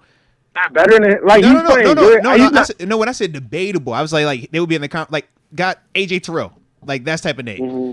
That's a name that you could make a debate, but he's going to be in that convo, right? We talk about Tariq Woolen. That's going to be a convo. Christian Gonzalez, that's a convo. We can't definitively say yeah to that, but we also can't definitively say no to that either. Whereas, like, Pat Surtain, Sauce Gardner, we like, yo, that's definitive. Yeah, they better. Jair Alexander, yeah, they better. You know what I mean? Better. I wouldn't say Sauce is better. Okay, talk to me then. I wouldn't say Sauce is better. I think he's playing better than Sauce right now for sure. That's for sure. For sure. Okay. Yeah, for sure. Okay. Like, I'll be real. Now, is it because I think he's Ike tailoring these things. I think he's Ike tailoring. I don't think he gets picked. Yeah. Like, I think interceptions are a big thing. Like, I don't think he gets picked. But them dudes not going off on him. Okay. Like, it ain't a whole bunch of catches you getting over here neither. No, like, facts. I think he plays an aggressive. He's handsy. He's physical. Mm-hmm. He's a long corner. He's Sherm without the picks in a sense. Like, he's a long physical corner. You know, he don't have a bunch of picks. Okay. You know? But he's not over there playing bad. Like, I put him. But you said you're taking him over Sauce right now? Yeah, I'm taking him over Sauce right now. So you've been seeing Sauce get cooked, or is it just the Jets as a whole? I'm taking him over. Sauce ain't been over there locking up like you think. Like, Sauce got a name, but Sauce ain't been over there just locking stuff up over there. Okay. It hasn't been like that over there. Respect. Nah. Respect. And I like Sauce. I jumped on the wagon, but he ain't been over there just holding it down. Okay. Patrick Surtain's going crazy up there. Okay. I mean, we say that, but we saw Surtain get cooked more than anybody when we played him. So what we saying? Yeah, a tough day, but that's Surtain's up there holding it down. All right. Surtain's up there holding it down. Okay. Surtain's up there holding it down. Okay. You know? Respect. Mm-hmm. I like it. In that AFC, yeah. In that AFC, Marlon Humphreys is playing good up the street, but you're not taking Marlon over JPJ, though, are you? When today? Yeah, like, are you taking Marlon over JPJ? Because you said you're taking JPJ over Sauce. I'm taking JPJ over Sauce. Okay. I'll take JPJ over Sauce. Okay. I like Marlon. Marlon's physical to me. Marlon does a lot of good stuff to me. I like JPJ. I like JPJ as a whole over Marlon. But I like Marlon a lot. Like, I like Marlon. Okay. I know that. I like Marlon a lot. Okay. You know? Look, you know, I see Sauce twice a year. I like Sauce. I'm just throwing it out there. I see it twice a year. I watched that day versus Diggs. I like Sauce. Yeah. Shout out to Humphrey, though. Humphrey physical. I'm with you on that. He's physical. I just feel like he's limited, though. I feel like he's, whether it's the injuries or just natural progression with age, I don't feel like that's that anymore. Who, Marlon? Yeah. Or Sauce? No, Marlon. Marlon? Yeah, Sauce is just young. But I'm talking Marlon. I think that's Marlon. But I think if you look, I think Marlon's like number 2 in the whole league and like picks or something. Like, Marlon's going crazy. If we do quietly. just picks, though, Dante Jackson up there too. Yeah. I think Dante Jackson's balling. Okay. Like, I think he's balling every time. So where you putting Dante Jackson in versus JPJ right now? Respectfully, I'm taking Dante Jackson right now. Like, respectfully. Like, I like Dante's balling. Dante catches the ball, gets his hands on the ball. I'm with you. Great position, man. Always right position, man. You better have your mind right. You better go get it down. You better go get it down. It's dangerous. I like him. I think he's tough. I think JPJ's louder. He's more physical. Okay. But Dante Jackson can run. He's getting with people. We just do it Nah, different. Dante nice, bro. We knew Dante was nice. Nice. Coming from Carolina. Yeah. Nice. Okay. Come on. Okay. I think that I put Dante respectfully top 5 zone corner in the league. I'd have that combo. Okay. I like to have a zone corner in the league. I like to have that combo. And that's what we was kind of talking about earlier. Show me a couple tougher than him in zone. Yeah. Show me. But you say it like that, but like respect, Sherm made a living off of zone. There's nothing wrong with zone if you doing what you're supposed to do. Catch the ones they gonna put in how your to bait area. that Come up. on, bro. Ain't nothing wrong with that. Make the cover 4 up. Make it look like man fall off on the 2. Uh-huh. I got picked. What we doing? Yeah. You know. So it's like, I like Dante. I think, to me, and I literally just say, I think the Steelers team as a totality is all the way just playing well, man. Like this is a good team. This team's dangerous. Like it's what you're looking for. It's all there. You know. I mean, and the quarterback you know what we're gonna ask you in a little bit now. It's there. You know we're gonna ask you in a little bit. The league is just so you know what you about to bro. come on, man. Don't don't walking tease us into now. it. Are you gonna tease But us or it's you all gonna talk there. your talk, man? What's up? It's all there. What you saying there, man? And they know Are we they're capable this dangerous. year, man? It's there. What does dangerous mean? 7. If I'm asking 7. Deke, It's are we there. Super Bowl contenders this year, Deke, to you? Well, I said that before the season, but yeah. But the new information has still validated your feelings, is what I'm saying, right? Yeah, I've been saying. What do you need to see though? What is it that you need to see though? I'm asking like, you. If I'm giving my Pittsburgh, debate, I'm like, I know how to win a close game. Okay. I know how to win a tight game. So I know give me how the to score a lot arguments of for points. us and the arguments against us. Let me hear it. I can blow you out. I can put 40 on here. You with me? Or I'll come beat you 9-6. I know how to win these tough games. I know how to win a big game. I can score. I got a quarterback. I'm going to run the ball when I need to run the ball. If you stop this one, I'm going to give you another one. That's going to come run just as hard. You with me? It might be his day. It might be his day. I'm big up front. I'm trying to run the ball. My tackle's not playing bad. You're not just getting home on me. You with me? You're not just getting home on me. And I got multiple ways to slow that down. If you whooping him, I'm a zone read you. I'm an RP. I got that in my book. I can slow you down, yeah. I can slow you down. I got a defense. I got one too. I got an edge that'll wreck your day too. You know what I mean? I really got 3 of them if we're being real. I got a lot of stuff that'll get home on you. You still got a Preston Smith too. Is 3.5. Depending on how you want to do it, that ain't even all the way there yet. That's quietly that's a problem. I told you what that was when he got him. Like that's the one. That's your 4th guy that no one even be talking about. He done got a fumble recovery, then jumped on a couple of these things. I'm like, all right, yeah. Man, I told you Preston is the leprechaun. Preston will fall into 4 or 5 or 6 sacks. You said that. Preston will go he'll fall into a fumble recovery first day on the job. He backdoored a half. He watched they go pull half a Cam second sack, bro. Preston hopped on. I said, "Yo, you are wild." I see my dudes who are pass rushers hate Preston because they're like, "How does that work?" He really jumped on him. I'm like, "Yo," and double wrapped up. I said, "Yo, you gonna get half of that? They gonna give him half, bro." Yeah. They don't ask you how you got them. They ask you how many you got. Facts, bro. That's facts. Me. Stack it up. I bought the Maybach off 10 of them. Hey, the heads is tatted up. He know what he on, bro. Yeah. I know what I am. I know how to get home. I'm not tripping on y'all. Yeah. So it's like I love Preston. I'm a Preston because if you know, you know. Facts, bro. Facts. I'm already peeped it. I'm like, okay, I see how you do this. Like all that adds up. I see it. Yeah. Just the sneaky. Yeah, that's a fumble recovery. It's a sneaky quiet. I'm like, oh, you did get that, huh? Oh, you did get that. That's a TFL by. Okay. I guess that is. Huh? All right. Yeah. That was me. You weren't looking. That was me. He's slick. I like him. He gonna go get that one that you missed, and I'm making that. Yeah. Nice, good play, bro. Way to get home. Like he gonna get his assist. Oh, facts. And I got linebackers. My secondary is straight. Everybody. Shoot, Killer Cannon turn back the clock on us, man. What are you talking about? I'm the best D tackle in the league. Talk that, man. Come on, best bro. D tackle in the league. All pro at the big age. At the big age, all pro. Man. It's a Minka back there that's still finding this. I don't think he's playing bad, but that's due it's due a pick 6. It's due some exciting. So you still good with Minka though? Because I know that's another one that people still get loud about the lack of turnovers. We ain't got a splash in. I love Minka. 3 years. That's what they say. It ain't been 3. It's been like 2 though. It's probably 2. It's a solid 2. 2.5. I don't want to throw the half on it just yet. Don't put the half on it just yet, D. Just 2. It was just no 2. Yeah. Because you gotta respect it back there too, though. Facts. Like, call it what you want. Facts. You gotta respect it. Don't just be throwing stuff up back there. Facts. You know, don't just be throwing stuff up back there. Like, I think he's at the part of his game where it's like now he gotta bait people to bait people. Like, I think people know where he at. Like, you circle that. Yeah. Hey, let's not throw this. He's coming down. We know he's coming down in the middle in the cover one. Yeah. We know he's the low hole player. He read the quarterback. Yep. Yeah, we know that.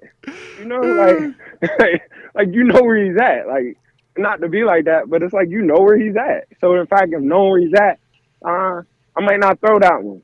You know, these quarterbacks know. Yeah. Like, I'm not gonna throw that one. I'm gonna throw the second window on this one. Like, I'm not gonna play with him. He'll win that 50-50. Yeah. Or he'll go get that. Or he will jump that. You know? Or he gonna put my receiver in the hospital because he like that too. Hit that man. He like that, yeah. And then, like, we say what we want, but one thing I always say, like, you gotta know where that guy is that will chop you. Like, and not to bring gruesome, but he hit Nick Chubb. That's him that did that. You right. So it's like if I'm going, right. I need to know where you remember that. You be like, yo, where is that one at, bro? Yeah. Where's that at? Where's like, that I'm at? running. I'm looking for that because he did do that, and when you do that says an alert league wide. You are that guy. I'm always looking for you, like, bro. Coming through the hole. I'm slowing down a little bit. Yeah, where is that? Because that shot outside in low. Yeah, that's real. I mean, it was a legit tackle, but it was clean. Yeah, I cleaned it up. I know dudes who played against us, like, they was like, Will Gay, I always needed to know. Yeah, because he's going to hit you low. Yeah. Because he's gonna come chop you. Yeah. I don't care where. I need to know where he's at because you don't want to just be working on something and get your legs took out. That hurts you. So yeah. His presence is there. Yeah. You know he's out there. He's still out there. He's all right. And he's running in defense. Mm-hmm. You don't see what you don't see is bust back there. Facts. You don't see people just running free back there. Everybody on the same page, man. Come on, man. Yeah. Yeah, all right.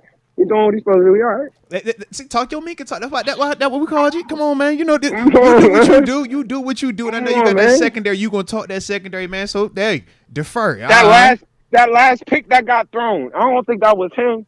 But when these safeties step in that hook like that, man, you know, catch. Man, definitely. He overthrew.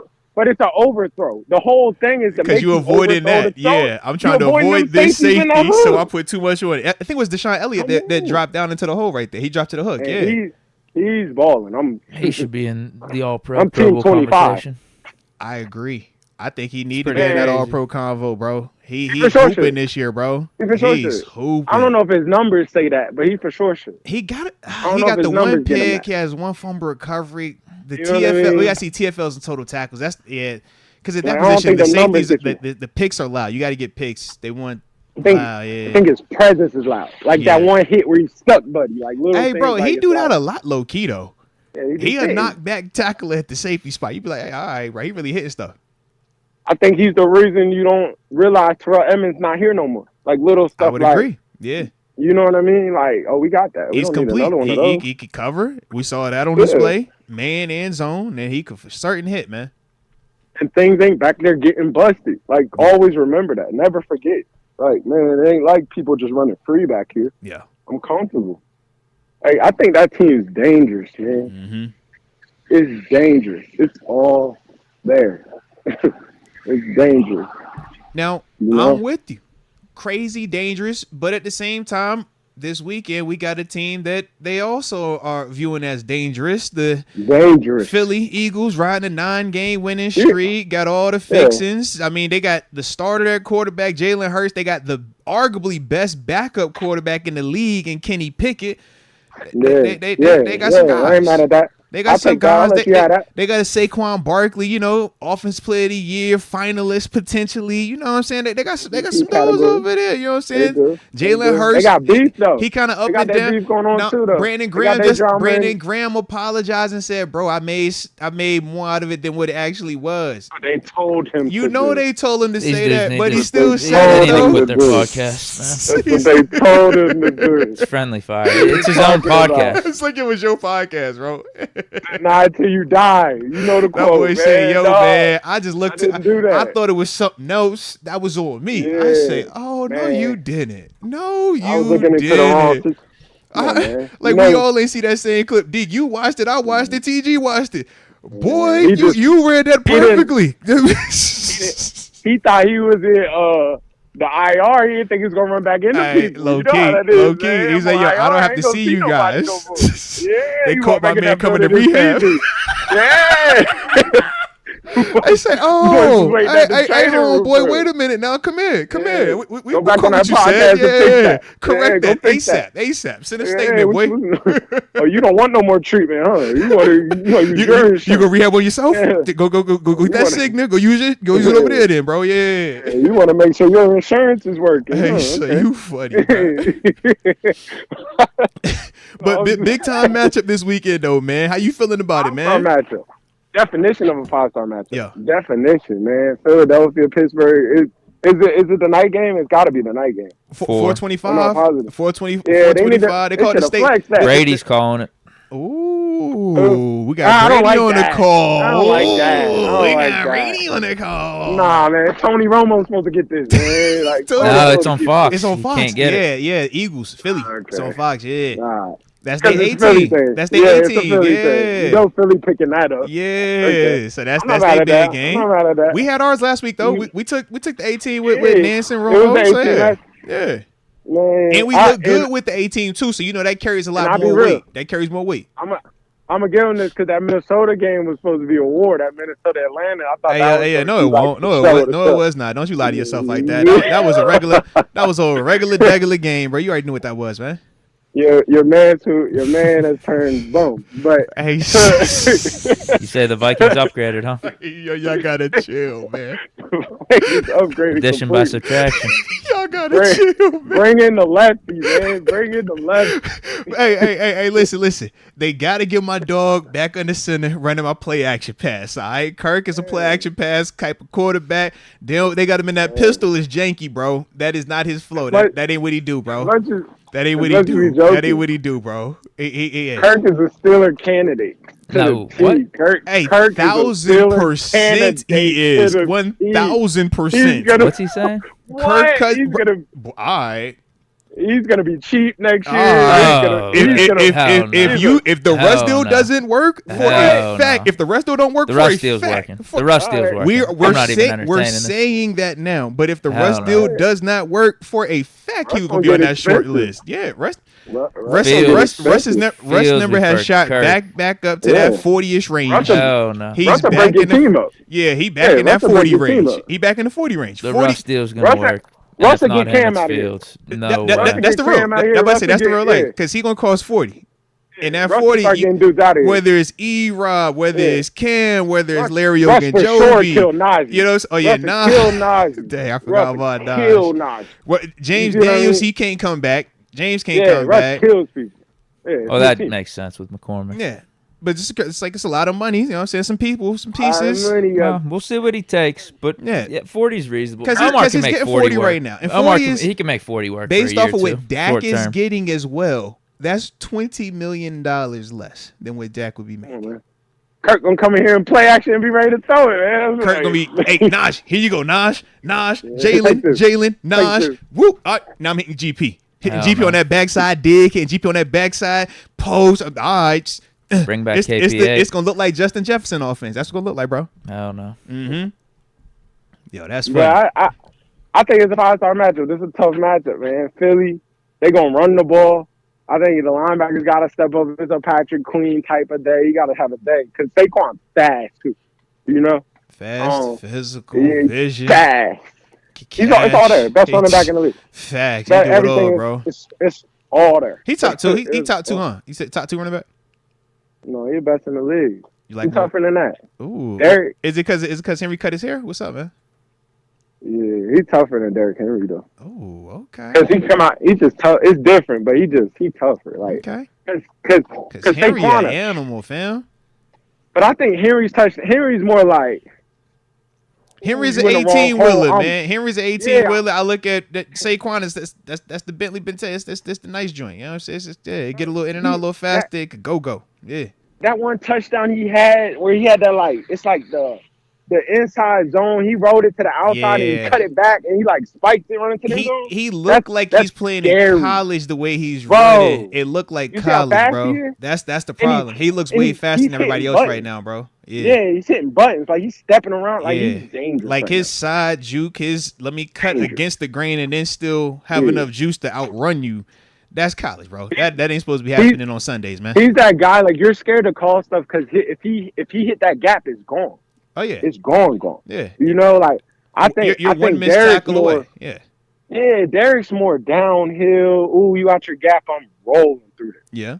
You're not going to catch me. Like, Saquon's like, you might be in that gap. Ooh, he's out his. I'm gone. I can still make you, even if you're perfect, I can find the weakness in this and make a play out of it. Yeah. Somebody's out the gap. I found it. I'm gone, though. Yeah. I'm gone. Like, I don't think Derek's like I think Derek's like, ooh, they out the gap. I'm gone. Yeah. You know? Like, it ain't that, ooh, there go. Go. Out of here. It's a different cut. It's a different. Yeah. It's just different. They're both elite. Mm-hmm. That's why I was like, which one you rocking with? I mean, because obviously we know availability-wise, Henry. But when you talk about single season or one game on the line, Saquon gonna be in that convo heavy. I think it's like, do you want to watch a Tank Davis fight or do you want to watch the Gypsy King fight? Yeah. You know, respect. Like one might be slower. Hands, they both put you down. Because for a fact, Derrick Henry is the Gypsy King. For a fact, and Saquon is that's explosive. It's boy. That when it go, it's over. Yeah. And a backflip to show off of it. Like, that was nice. Like, you know, you like your backflips, huh? If he can flip, that's your man's, huh? Can Derrick Henry flip? Let me see if Derrick Henry can flip, bro. Can you backflip? What's your flip game looking like, man? Got my attention with that. Man. Everybody say you gotta get your flip game on, man. If you don't go to the combine and flip nowadays, you've done it wrong. If you can flip, you don't go in there and start flipping, you ain't doing something right. And I know that's another subject, but you gotta be show off the athleticism, man. Show it off, man. Gotta show it. I guarantee you, Travis go cartwheeling and backflipping and all that when he gets to the combine, man. He gonna put on a show out there. We gonna see. But in terms of the Eagles joint, though, man, any concerns with their offense, man, outside of Saquon? What we feeling about Jalen Hurts, man? I know it's not the ability to run the ball, the RPO that's game. The big thing. Like, you know, you got the Redskins again. Like, the Redskins just more explosive. Okay. You know, a little more explosive. I know that, like, as much as we joke about the whole drama, now they're gonna fix it. You know, they're gonna make it an emphasis to make it look like I can find you. So that JPJ-AJ matchup is going to be a pretty one. That's a 5-star one for sure. Mm-hmm. That's a 5-star one. That's going to be a nice one. And you got to be physical with AJ too. Yeah, you got to be physical with that. That's going to be physical with you. That's going to be a nice one. That's the one low-key you've been waiting on. That's a nice one. That's bully on bully right there. Yeah. I think styles make fights. These are the same style. This is going to be a dog fight. You know, I think this going to come down late into the game. But they're going to run the ball. They're going to run the ball. Pittsburgh got to run the ball. I think Pittsburgh offense got to have a day. You know, I think Russ got to do Russ-type things. He got to have a good day. But I think that offense got to keep this offense a little bit ball control. You got to win the ball control game. You don't want to have this on the field all day, you know? I think Philly defense can play too, though. They got DBs for days. DBs for days. Their situation has changed over these past couple of years. Yeah. DBs for days, you know? Might just come down to we got the better quarterback. It just come down to who played better on that day. Like, who stopped the run? It's truly who stopped that run, you know? I don't think Pittsburgh want to throw it around all day. They want to hand it off. You want to get them out of that nickel. No, but I guess what I'm saying is like Russ in those moments, right? Yeah. He's been delivering. I mean, and that's what he's been doing his whole career. It'll come down to 2-3 moments, but this a playoff game. This a playoff game. You know, this a 5-star. This a big one. I think you got to run the ball if you Pittsburgh. You got to win that line of scrimmage. You don't want to see that dime and all the nickel and they bring all the DBs and they get exotic like that. You don't want all that to get out there. You want to run the ball. You know, I think you'll see some draws. You'll see the screens this week.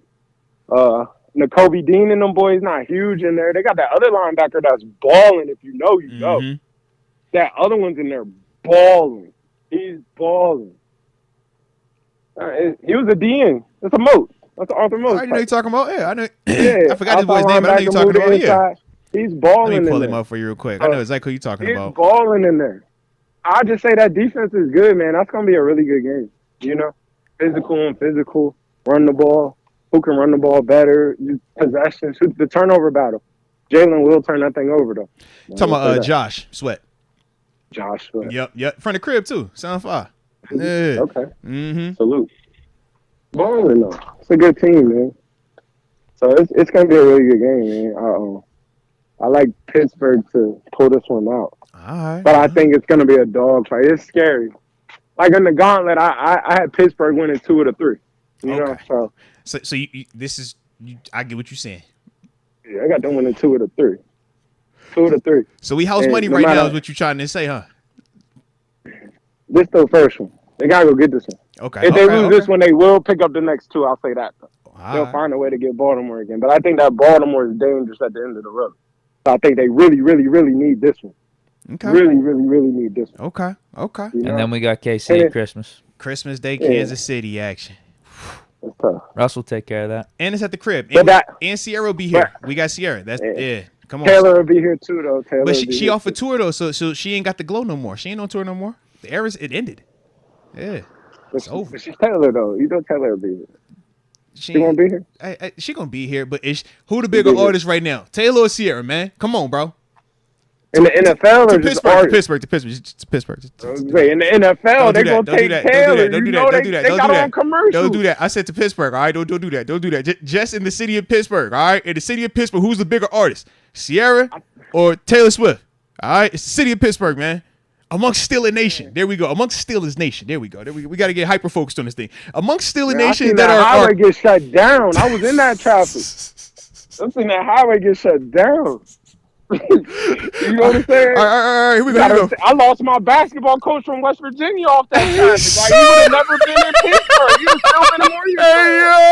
Hey, man, I done seen that's dangerous. Taylor got my coach fired, man. Oh, man. You know, I always remember that. My dog got lost in the concert. Like, Lord, how you get down here? I thought I was in Morgantown, man. What's going on here?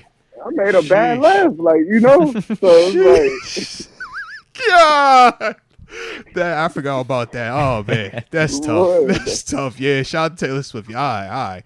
Fair enough. Well, for Steelers fans that are diehard fans of Russell Wilson, they are gonna say that Sierra is the bigger fan. All right, so there we go. Okay. But yeah. I did forget. Yeah. Shout out to your mans, man. Shout out to your mans. I like it there, man. I like it. Well, real quick there on the back end of this thing before we go, because we were kind of, talking a little MVP, Offensive Player of the Year, Defense Player of the Year type convo. Who you got on your end, man? Just for the big awards, man. Who is your MVP as we sit right now? Who you got? Because you got a Saquon, you got a Lamar, you got a Derrick Henry, you obviously got a Jared Goff, Joe Burrow. I like Lamar. I stick with that. Lamar's the MVP. Lamar's the MVP. Okay. Lamar's the MVP of the league right now. Okay. Not over Josh Allen. Lamar's the MVP over I think Josh Allen. You're definitely trolling right now. Hey, man, it's got to be Lamar, bro. Lamar's the MVP, it's got to be Lamar, bro. What Lamar? Look, you saw what Lamar just did last week, right? Yeah. He had to buy this week, but the week before that, you said we just did? Yeah. Did they win? I think they did. Yeah. Who? Going into their bye week. They won, right? Because that was the game after us. I think they lost. That was the game after us. That was the hardball ball? That was the hardball ball. Was that the hardball ball? Oh, they won that thing. Yeah. If that was the last because that was one after ball. us. Yeah, because we still saw Tucker missing. He played all right. He didn't play bad. You know?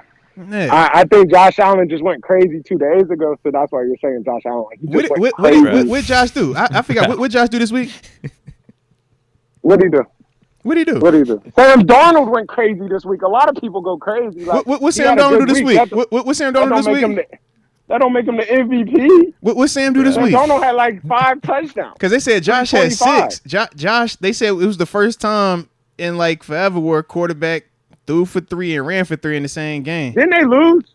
By 2. Yeah, 44 to 42. Didn't they lose? What are you talking to me about? They lost. Because they said he scored 42 points, so he was the reason they lost. I'm with you. I said, man, man. It wasn't Listen, you scored 42 points for 6 tighties. It's on you, bro. Yeah, it's on you. I'm with you, man. He lost, man. I'm with you, man. And then they said the week before that, he had the 4 touchdowns, and it was historic because it was the first time they ever had a quarterback throw for 2 touchdowns, run a touchdown, and then catch a touchdown as well. Did they win that? Yeah, they won that. That's when they whooped up on the 49ers. They became the first team this season to clinch the playoffs and their division. Because you told me it was Aaron Rodgers and Tua Tagovailoa's division. You told me it was theirs to lose, and they didn't lock this thing up in week 13, man. So I ain't know what was going on, man. But that's why they're bringing that Bills talk. That division too cold for Miami, man. They gotta get Miami out of that. And the same clearly with the Jets. Clearly with the Jets as well, they get lost when they actually got to go to New York. When they're in New Jersey, they're dominant. I totally just remembered. I totally just remembered. Yeah, that was the Miami game. He just did that in 0 degrees. Which Miami game? Because he cooked versus the Niners. That was in the snow. He cooked versus L.A. The Rams. That was in L.A. That's when he did the 6 tutties and all. You know what I mean? So I get what Deke is saying. And the turnovers, unfortunately, for everybody else are kind of low. Listen, we all know who the real MVP is. It's Patrick Mahomes. But if they're going to give awards for regular season MVPs, and it's only been one person. It should be Josh Allen. Look, and Mahomes, as you said, he's beaten everybody this year except one person. He's still the MVP. He's beating everybody except one person. He's still the most valuable player in the league. Yeah, he's beating everybody but one person, man. We give Josh Allen all that credit for all this. He's the guy I'm taking if I need to win a game tomorrow. That's what everyone else. TG, maybe not over Russ. Maybe not over Russ. TG, I'm with you. He's only he's only good because of Stephon Diggs, bro. You know how I feel. Stephon not even there. Stephon ain't even there, bro. So he ain't even nice like that. He nice with Stephon. Stephon left. He ain't even like that. You see Rodgers. That's why they got Stephon out of there. You know Rodgers and Tua. What you? No. Taking off every play, bro. He's like that dude. He's like that dude you play on a video game, bro. And it's like, bro, he's gonna take off. You know he's gonna take off. Don't do him like. All right.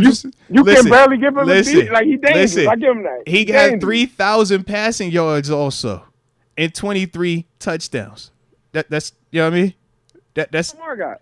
Huh?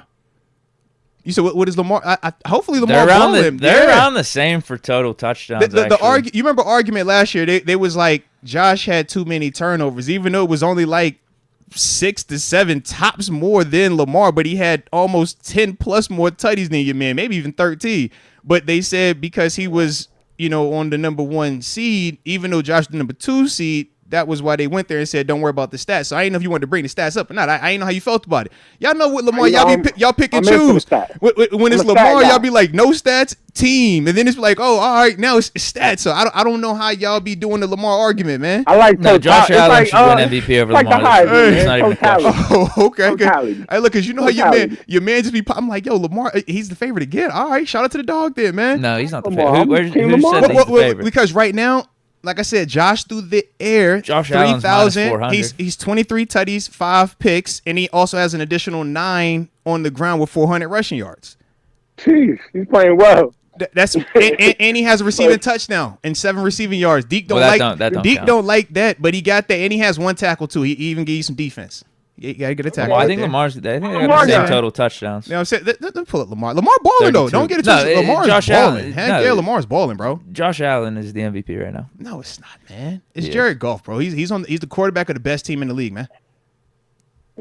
Everybody know how this goes, man. That's why Lamar won it last year. Y'all told me this, man. I was with it, man. No, you gotta watch it on a week in, week out basis. Lamar played good in big moments. He led the Ravens to the number 1. Was it the number 1 seed last year? You just brought it up. What I said? Yeah. Where he didn't even have to play like the last week or so. And whereas Josh Allen, way more of an up and down year. Yeah, I get he had the gaudy stats in terms of touchdown and stuff. But there were like 2 or 3 games where he threw the Bills. And it was like the final 6 where he threw them into it, though, with the running game. What? I said, but then the back half, you saw what he did. I know, he played good. I mean, there's a reason why I think he was in the MVP conversation, but it was Lamar last year, and this year it's Josh Allen. Man, it's Lamar this year, too, man. He need to get a 3-piece, man. All right, let me pull him up. Lamar is sitting at 3,200 passing. He's 29 touchdowns through the air, 3 picks. And in terms of rushing, he has 3 touchdowns on the ground, but he does have 600 rushing yards.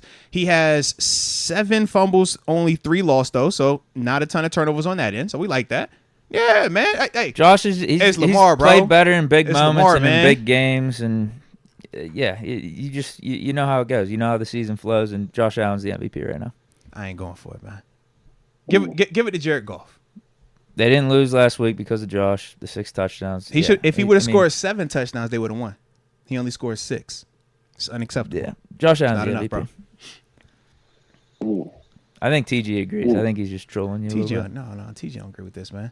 All right. If Lamar's your MVP, who's your offense player of the year then? Let me hear this one. It's got to be Barkley. So I think let's do this. I think let's do this. Because the numbers is nice. I think Lamar got to get the offensive player of the year then. Because you got Jamar Chase, you got Saquon, you Lamar got Joe Burrow. That's what they do. Yeah. They'll put the 3 like that, and they'll give the MVP 3, and they'll be like, you can't fall to this. Yeah, that's what I'm like. I don't know how they go. Yeah. Mm-hmm. So if you do the offensive player of the year right now, because I mean Joe's playing really good. Joe's not Joe. Not Joe. I didn't mean Jamar Joe. Chase is hooping. Jamar. Yeah. I mean Jamar's playing. Jamar's number 1 receiving yards, number 1 in touchdowns. Conversation too. Then both of those dudes though, Jamar and Joe are both like number 1 in yards, tutties, and for Chase, it's also receptions as well. But yeah, they like dominating all the big categories right now, man. I think Barkley. If we're sitting here, then it got to be Saquon. It got to be Saquon. Because Saquon's doing it with the winning team. Yeah. Yeah, and he's balling. Man. Yeah. He's got going a chance crazy. to break the record. Saquon got to get some type of award this year, right? He's balling. He got to go home with something. But how do you not include Jamar Chase in this convo in some capacity? Because he is also going absolutely stupid over there, bro. Going crazy. Yeah. He's going crazy over there. Yeah, I think the tiebreaker will be the winning team. Yeah. Somebody's going to be upset. And I think Philly's playing better, like he did say. Yeah. You know? I'm going Saquon. Okay. I'm going running back. Storyline too. New team. I'm going running back here because in college I'm going receiver. You know? So. I see what you did. All right. Because I know you're going to use that against me in a second where I'm going with the running back. I see it coming. I know you. You act like you know me and say, man, chill out, bro. Don't be doing me like that. My dog say, yeah. So you said running back is important. You said running back. You said running back. And when we talk about this Heisman, don't be hollering about no running back. I just don't want you to switch that and use the Because you know who's going to spin the block and be like, well, how you feel about this Genty situation? Then if Saquon doing all this, I mean, because he got dumb numbers too. Yeah, he's about to break the Barry Sanders. Yeah, I'm with you. Jamar Chase ain't playing defense though. I'm getting 4 picks. Ooh, okay. Now they say stats versus snaps though. That's what I'm hearing is the argument. How y'all feel that too? That's what they arguing. They say he just play a lot of snaps versus. But he touched the ball a lot as a running back. I know.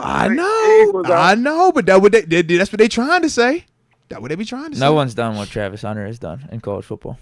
I'm with you. I mean, he's crazy, bro. I'm loving it. Genty's sick. Any other year he wins, but they both filthy. Yeah, we've seen better running backs. Man, talent just going up. I like Travis and I like Saquon in the league. Okay. For MVP, I'm gonna give it to Josh. I'm with you. Okay. Hey, look. You all right with me, man. Just know that you all right with me. All right. Yeah, I ain't even tripping on your love for Aaron Rodgers anymore, man. Just you saying that right there is that's all I needed, man. It's all good, man. All right. Hey, shout out to Aaron Rodgers, man. Shout out to Aaron Rodgers, man. Aaron youth last week, and you see him moving in that pocket. Hey, and you seen what my dog Tua did to him, though, huh? All right. Yeah. All right. Deke,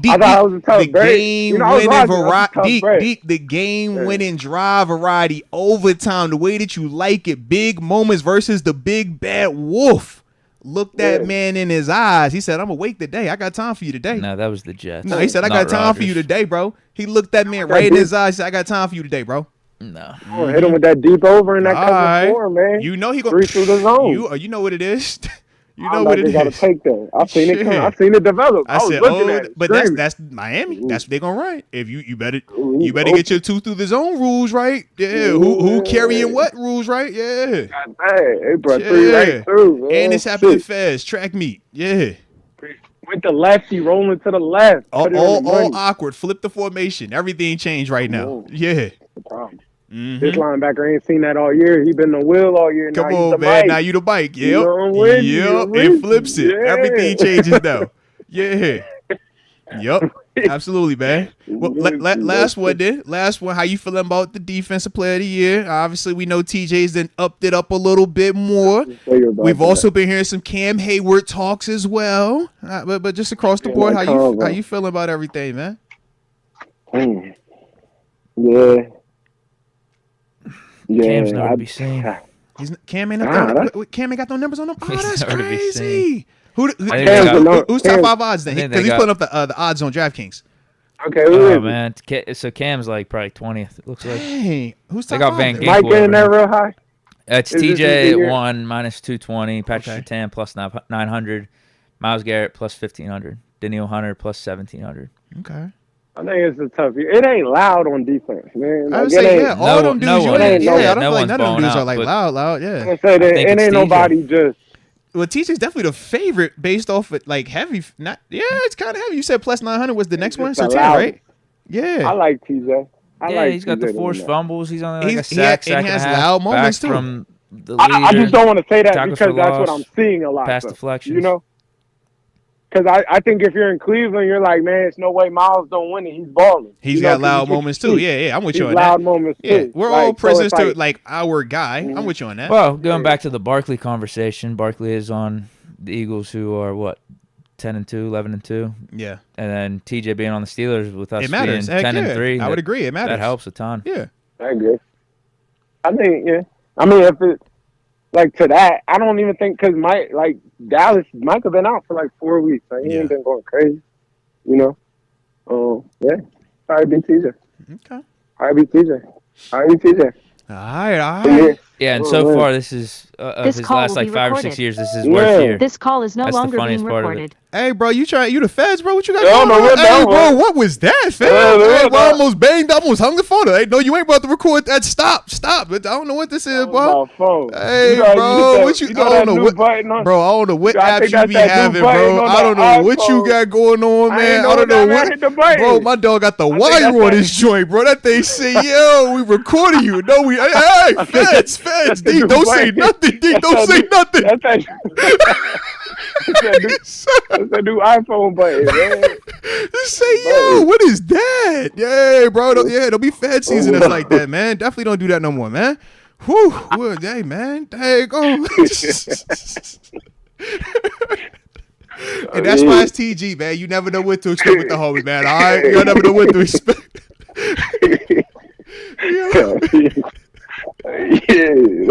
Shout out to my dog. Shout out to my dog, man. My dog got the wire on over there. I like it, man. Fed season. Let's get it. All right. Well, shoot, man. Now that I did just look down and see, man, you've been on for a little while. How y'all feeling? Y'all got anything else? I'm about to say, you got anything on your side, Deke? Anything on your side, TG? What's the energy? We good? Man, I got a good one, man. Okay. North Carolina's back, man. If you're a North Carolina guy. They do got Belichick. A happy Belichick. Taking over North Carolina is scary. But it's his town now. Let me say this. I think what he's doing is just the beginning. I think it's already happening, kind of the Colorado effect. But I think this is the beginning of, like, respect. You're going to see that. I know it's going to sound crazy. Talk to me. But college football, Division I college football is slowly going to come to an end. You're going to see that turn into it's still going to be Division I college football, but it's truly going to be a minor league. Yeah. You're going to start to see a lot more of these pro coaches come down here and get guys ready to go up there, and it's going to make the whole game better. But you're going to start to see this. Respect. Like, this is coming.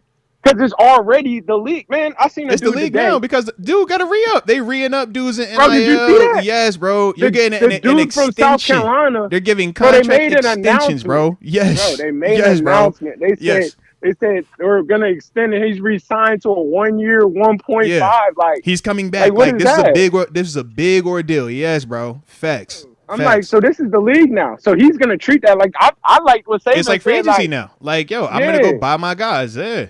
I'm gonna buy my team. Mm-hmm. And let's not don't find the school, find that player. Yeah, yo, you owe us 30,000.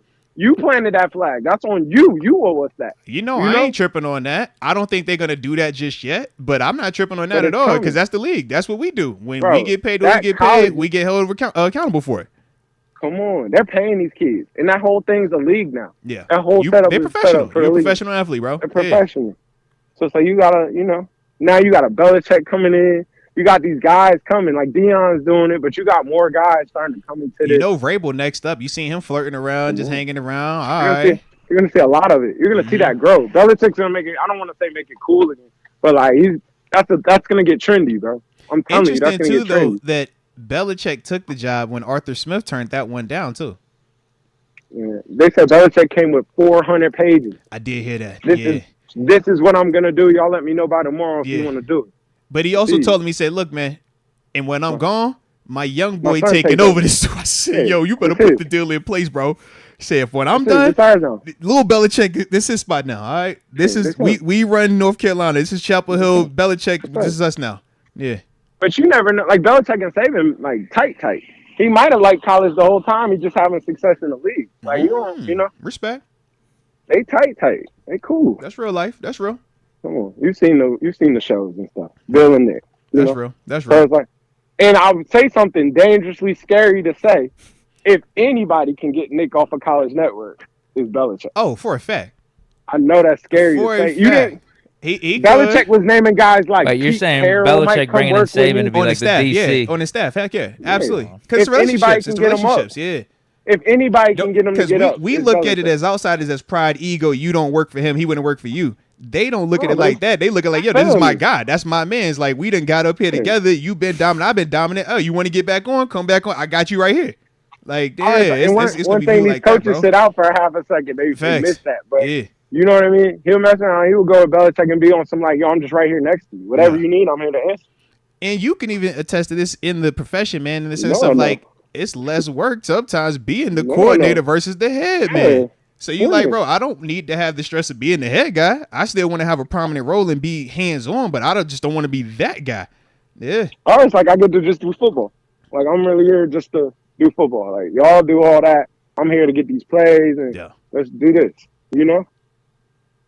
I'm right here next to you. Whatever you need, I'm assistant head man. I'm just right here next to you. Shout out. All right, yeah, Belichick is down there. That did get officially announced today. As the resident ACC guy, how Pitt feeling about this move, man? They about to run the ACC. Okay. The ACC's dead. Okay. How Narduzzi feeling over there, man? What's the word in Pitt, man? All right, that's what I need to hear. That's what I needed to hear, Deke. That's what, you know what I'm saying? Yeah. That's about to go through Chapel Hill for next year. We saw how Belichick finished up in New England without Brady. Talk your talk, Deke. It's not like Brady's walking through the door. Talk your talk, Deke. Down in Chapel Hill. Check this out.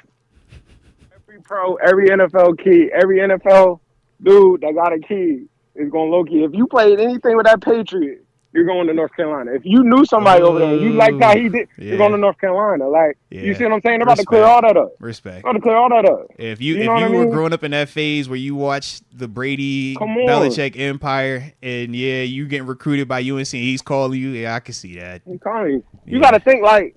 You sure you want to go if you're a quarterback? You definitely want to. The argument is what he did to Brady. We see what happened without Brady, though. Man, I created per se, and you low can key, say you what can say want. he created him. Yeah, he gave him the opportunity. The number one quarterback to ever do this. Yeah, I'm gonna give you exactly what I gave him. I think he gave Brady the surrounds for sure. I think a Carson Beck would have went there. I think a number one quarterback in the country. That was Brady's offense. It's Belichick though, bro. Like Belichick in terms of the defense and getting that type of culture, but. Who's he going to hire to be the OC? How's he going to set up that offense? Because obviously the Patriots have been a dumpster fire. That's going to be the league. Let's say, Deke, I think you look at it a little. You looking at it from like from the fan, like that man. This is the perception around you as like the player. You looking at it like that's Bill. I don't think you're wrong. I'm just bringing up another perspective of. No, I'm with you on that. If you're a quarterback and you could go to like a Lincoln Riley, if you could go to a Sarkisian, some of these other more. I guess quarterback-friendly offense, more high-octane offense. Bring one in the morning. You maybe prefer to go there than Belichick. On that. Yeah, I can respect that. Just to up your like play. More of like a specialist of like, yo, this is the guy we know quarterback-wise. Sure. Almost, we just said with like Lincoln Riley, like how people look at him. But it's kind of like, but I think it's what's the game? Because you say what you want, like you say that, but even you can say that, you can say Caleb's over there struggling. You know, it's kind of like what's the game? Like is the game to be the best? He's struggling though. He is a lot. It'll work back up. It'll wake back up. They firing everybody to make it work. They gonna make it work. I keep seeing Justin Fields' name pop up every time I pull up on my social media. They be like, "Oh, y'all said it was Fields' fault, huh? Y'all told me Justin Fields was the issue." They fired everybody over there. They're gonna make it work. But it's kind of like, even with that, you get you somebody that, like, bro, I coached Tom. I know exactly what Tom looked at. I did all this with Tom. I can do this with you. And look, when he show up and they got them rings sitting in the back, and you like, oh, what are you talking about? Hold on now. Oh, you're going there. That's what I really look like in person. Yeah, respect. I also coached Mac Jones into a Pro Bowler as well. Damn. Mac Jones' best season was under Belichick too. It was under Belichick. Well, you saw how it ended. But he still got a Pro Bowl out of Mac Jones. Mac Jones has been terrible ever since. But he got a Pro Bowl out of him. All I'm saying is Mac Jones is closer in age to all these guys that he'll be coaching. That 1 year he was a guy. Yeah. I think it's more of, I don't think it's so much that, to me, and I'm not joking. Like, I think it's more like the pieces he got, like the developmental, though, whatever you like. Bro, if you're that, it's like that, he can probably help you a lot. Yeah. You know? Like somebody like Ike Taylor, example. Like Ike Taylor might grew up playing against him, so he got a son that's a 5-star. That might be somebody that it could get. I want you to go there, yeah. Yeah, I want you to go there. You know, you're gonna get what you need from that. You know, I always think those, and it's a lot of pro coaches that's in college. Yeah. You know, Chris Winkie, it's a couple guys. So it's like I just think they do well, and they get guys, and guys go play for that to get developed to go where they're ultimately trying to go and get success there. I think a lot of people, like some of these people do go quarterback-friendly places, and they might do well, but it's like it don't really translate them to get where they're trying to go. I think people go to Georgia and people be going to Bama and these Kirby's and whatnot, and they'll go compete in there and they'll go through all that so they get better. You with me? Like Carson Beck was in it, these guys go up there so they get their whole time. So when they do get that league shot, they're like, man, I'm ready. Yeah. Not like I've tricked y'all and now, like, let's, I think it's more like he'll get the full totality of you're ready to go now. Yeah, he said, don't take the West Virginia approach. Don't be trying to backdoor yourself into the league and, make you think you're nice and all that. I got you, bro. I'm with you. Act like you're from Pitt. To a place like Pitt. Or JMU. I'm with you. Heck yeah. Pro fact. 3-day tryout, I got what you're saying, man. I know exactly what y'all saying, man. Them West Virginia people, they take them early in these drafts, and they just be like, yo, man, I know this is perfect. Yeah, man, they be tricking people, man. Yeah, heck yeah, man. I think Pitt is the ultimate trick. They just showed you that. Man, let's get this QB zone read offense. Let's make them think we got the guy. Man, the hands, the 6-inch hands and all that, man. We're going to give you the guy. We're going to have you believe it. His hands are bigger than 6 inches, man. Don't do my man like that, all right? Yeah. Kenny got this. Yeah, they decent size, man. He fought hard with him. Yeah. Hey, we develop guys up there. We'll be better. West Virginia just got, I heard they got $6 million in the collective. We're going to have this combo again this time next year. How much have you put in? I got a couple of dollars in there. I hear you. I hear you. A couple dollars in there. They say that. Hey, who your best player? Who your best player this year? Who y'all got so far? It's in the portal. We still looking. All right. I'm about to say you got to be careful, man, because like you said, Belichick back.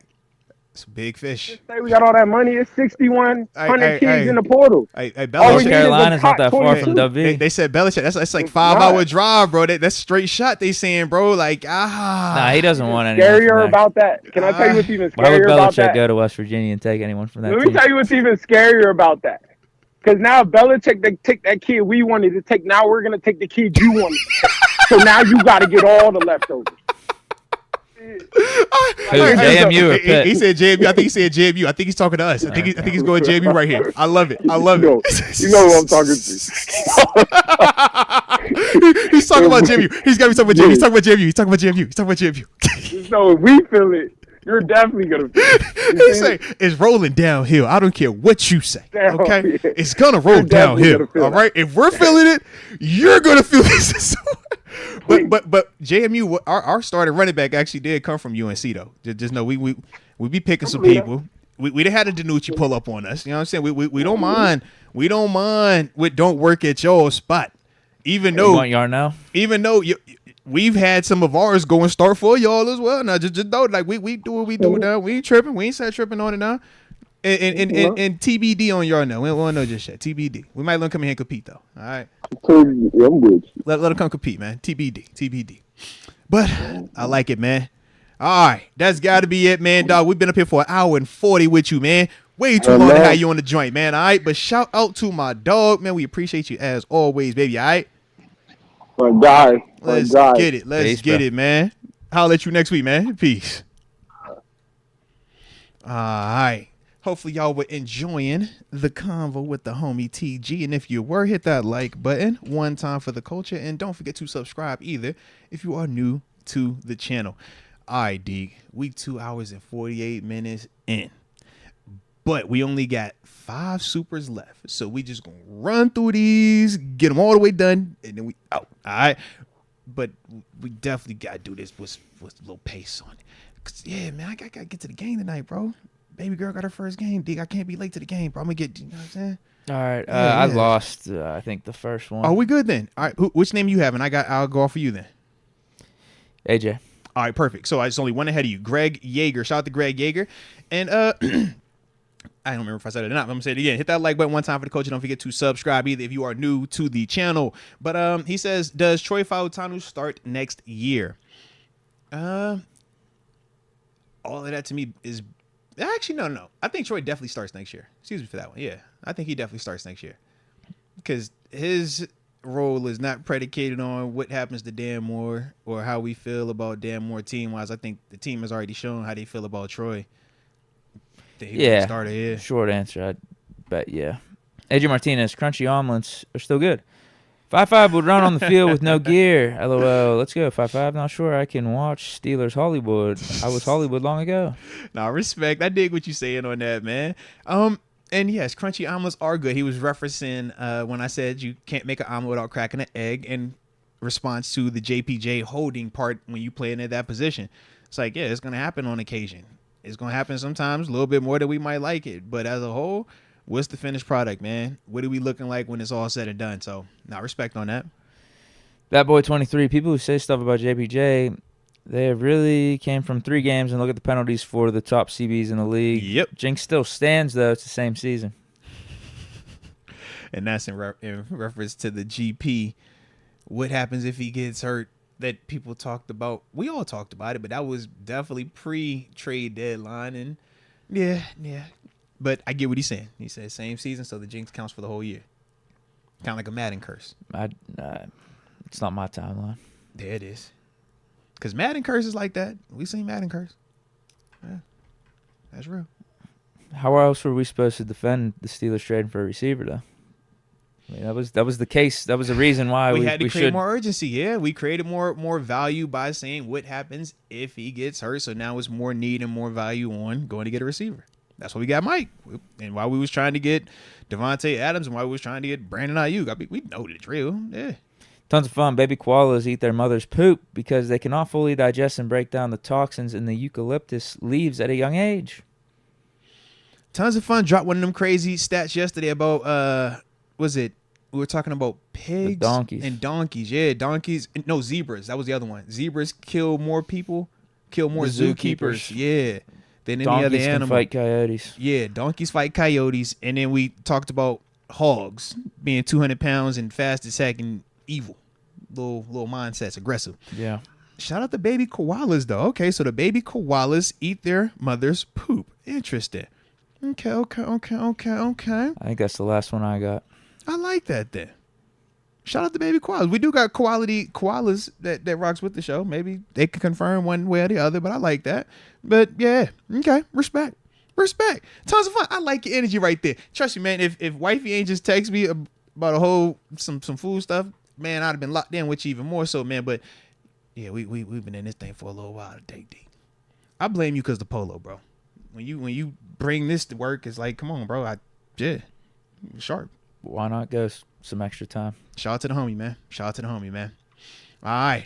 But that will conclude today's show. So hopefully you guys enjoyed it. And if you did, don't forget to hit that like button one final time and subscribe if you are new to the channel. But either way, we appreciate you for tuning in. And until next time, baby. Peace.